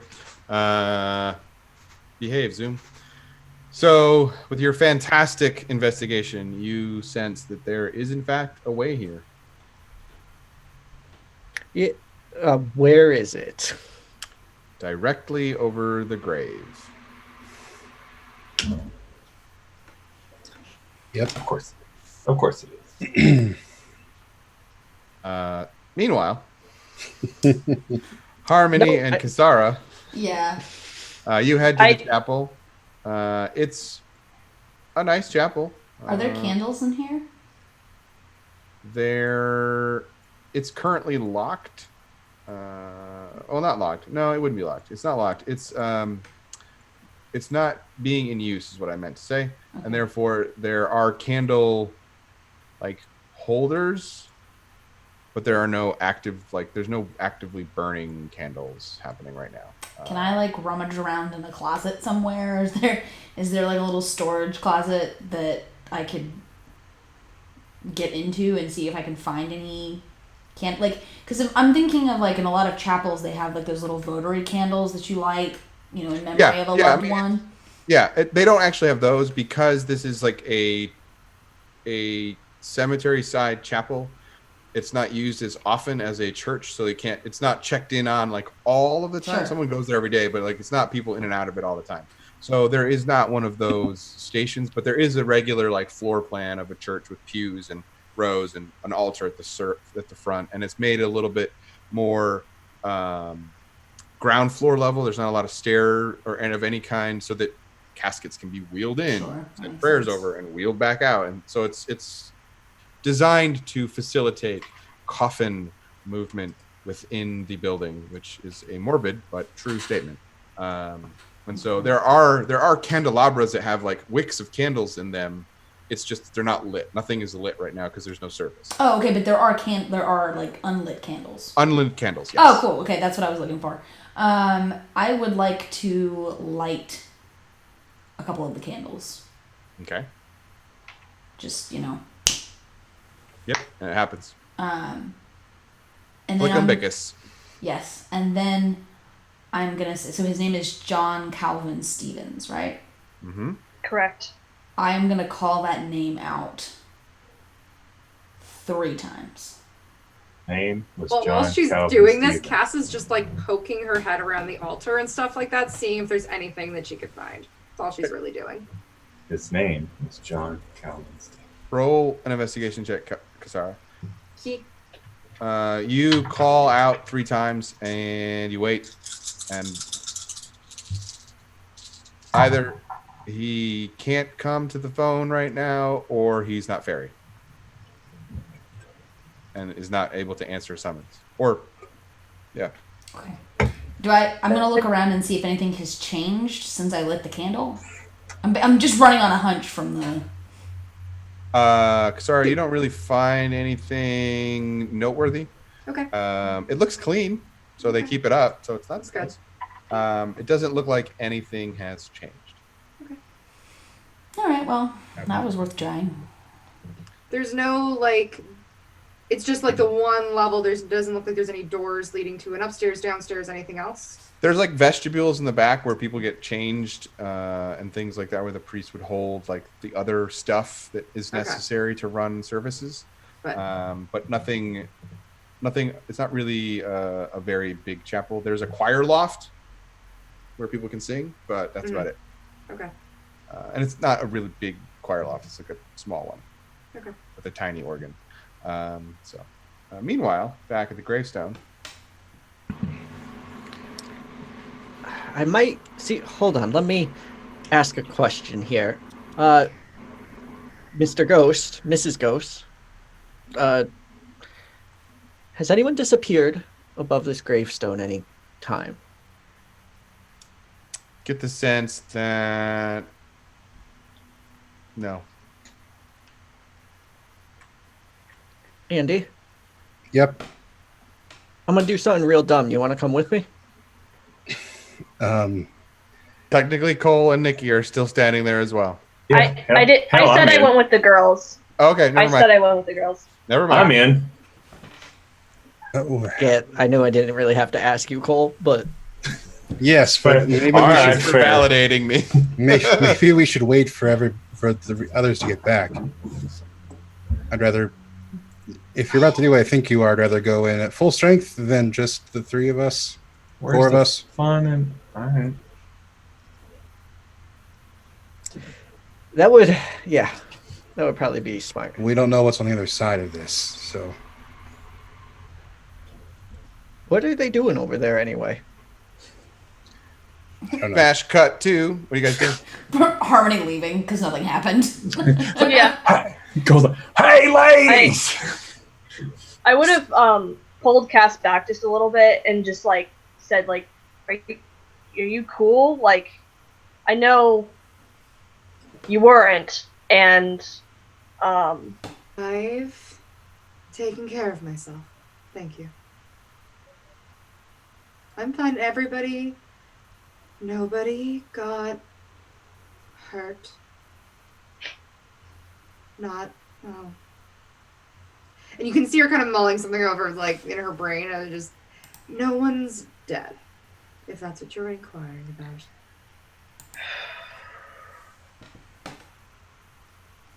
I just I've never really used these powers before. I've never really tapped into them. So that was different. A good different.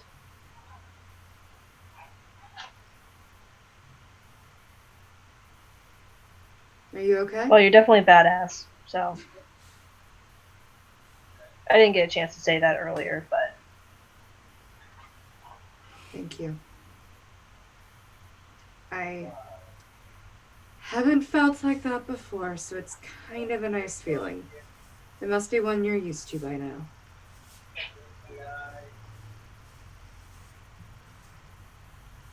it's not the same. I don't think. Really? You can turn into a wolf. It's not this. It's different, and not to sound all edgelordy, it's just not something anyone's going to understand besides someone who can do that. And I'm not trying to sound all, no one understands me, you know. You realize That's just- that I'm kind of in the same boat, right? Different boat, still in boats.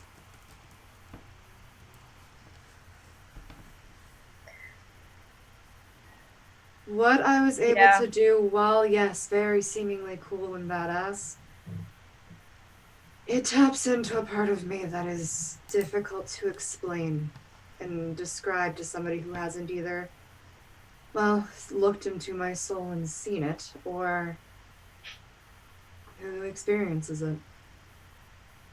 It's like a battle with yourself in order to actually get the power to be useful for once. And it's You're hard. still useful without them. I don't know. I've just followed along, gotten into trouble, and occasionally given out a business card. It's pretty much all I've really managed over the last month until really a couple of days ago. So.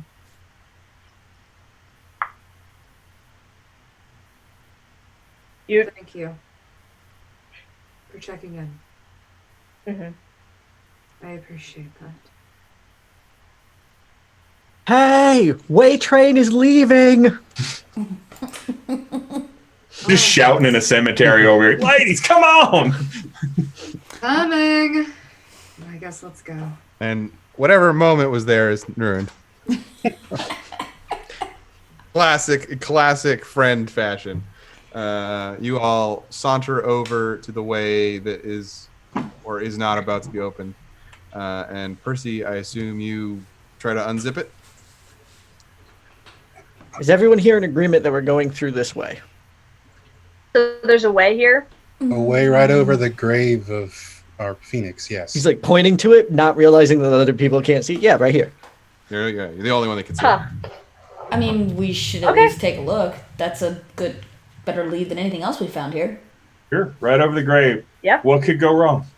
Please don't ask Exactly. that. Oh, Let's find out. Zoop. You and it opens, and you all step through. I wonder what they'll find next time on the Portland Files. Roll I credit. saw that coming.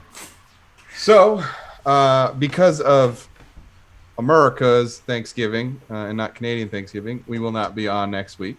And because of a little something called PAX U, we will not be on the week after that. So, please, if you are so inclined, come on back and join us for season 1's finale on December 13th, Friday the 13th at 8 p.m. There definitely won't be any kind of shenanigans. No, there definitely will be shenanigans. There's I always hope- It's I hope- us. Of Yeah, course exactly. there's I hope you all have enjoyed our episode tonight and the season so far. We will see what this disaster crew gets up to in 2 weeks' time. I will let my players outro themselves, starting with Nick. Hello, I am Nick. I have been playing Percy Hamilton, the Ghost Talker. And you can find me on the internet at 2KNick on Twitter, TWOKNIKK. I will be starting my mask stream up again on Saturdays in January. This will be the last season, and things are going to go down. So come hang out over on the Roll for Change channel, and we'll be doing masks in January. Awesome. Sounds like. What did you say last time? People will die. People will die. People will die. Yeah, I like that. Not that that's any kind of indication what's going to happen in a couple weeks. Anyways, moving along to Zach. Hello, I'm Zach. I've been playing Wizard Anderson Wells, and you can find me on Twitter at Sir Gorals. Talk about nerdy stuff.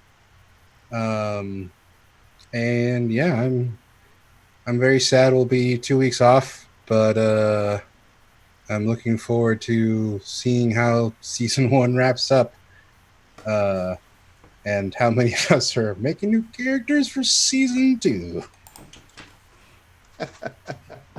Yes, yes, indeed. We will see. Continuing the outros, we will bounce down to Selena. Hi, I was playing Nikki. Like I said earlier, the disaster werewolf. Yeah, I'm sad we're missing 2 weeks, but this is a really good penultimate episode. I'm excited for the finale, and we'll see how that all works out, how that all shakes out. You can find me at ABCDFAR on Twitter, where I just mostly say nice things to my friends. Good. It's good. It's good handle to have. Continuing on to the outros, we will bounce down to Danielle. Hi everyone, I'm Danielle, playing Harmony Ward, and wow, we covered a lot of ground tonight, and there is still so much more stuff to do.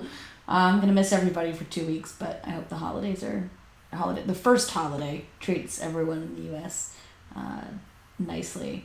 You can find me at RyRacontour on Twitter. Tweet about all kinds of nerdy stuff. And most of my other streams are also going on vacation for the holidays. So Dungeons and Deductibles is coming back the same week as us. That's also here on Variant Rolls on Wednesdays at 7:30. And my stream on Saturdays at Other Doc's channel at 8 is Invisible Sun, which is really awesome. I know we still have a game on Saturday, and there's going to be at least one development session next week over the holidays. So a little bit of something to keep you interested in things strange and weird. Yes. There are no coincidences in the actuality. Whew. Continuing on to the outros to CJ.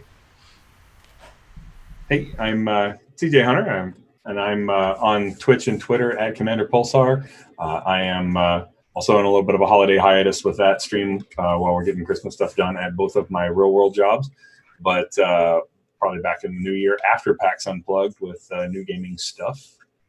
Got some games in the works, hopefully to pitch to Variant Rolls. We'll see what happens. But yeah, I am looking forward to. I can't say that I haven't been spending the last 10 days looking at muscle cars on the internet, but looking forward to the end of this and seeing what happens from here. Have a great night. Awesome. And last but certainly not least, our ever lovely Natalie and her all that disaster vampire. Disaster vampire. She's wonderful. I love her. She's gonna start specializing in supernatural clients as well. It's gonna be great. Couples counseling and supernatural. There are 2 streams at this point. Hi, I'm Natalie. Also known online as Chaotic Rogue. You can find me at Chaotic Rogue on Twitter and Instagram, although I don't do much on Instagram now that I think of it. You can also catch me this Sunday on Gold Heart Gaming at 11 a.m. EST. We're playing in Legacy of Eldrin, a D&D 5e homebrew campaign setting, where I play a little tiefling warlock who may or may not cause a lot of trouble also, because that's just what I do, is just I cause trouble. She used Unseen Servant to pants somebody last time. Really, she is trouble. Anyways, and yeah, otherwise you can find me with Mage College. We create a bunch of 5e content as well, doing some cool stuff on the internet. And if you're going to PAX Unplugged, please say hi to me. I will always look different every freaking day, because I don't know. Nobody ever knows what I look like, I think that's just how this is going to work. I keep changing outfits. It is a good thing to have. It's fun. And last but certainly not least, as far as outros go, I am Adam. I have been your GM this evening. I hope everyone has had fun, with my players included. You can find me on the internet at Adam_J_Pearson. And we are going to be rating Dice Priori, a mutual partner of ours who we love very deeply. So go and watch them. It's big boy season over there, where they're playing in, I believe, Storm King's Thunder, one of the 5e modules that Wizard says let go. Thank you to Evil Hat Gaming for making this wonderful, wonderful game that we're playing. Please have a good 2 weeks while we are gone. Stay whimsical and see you next time. Good night, everybody.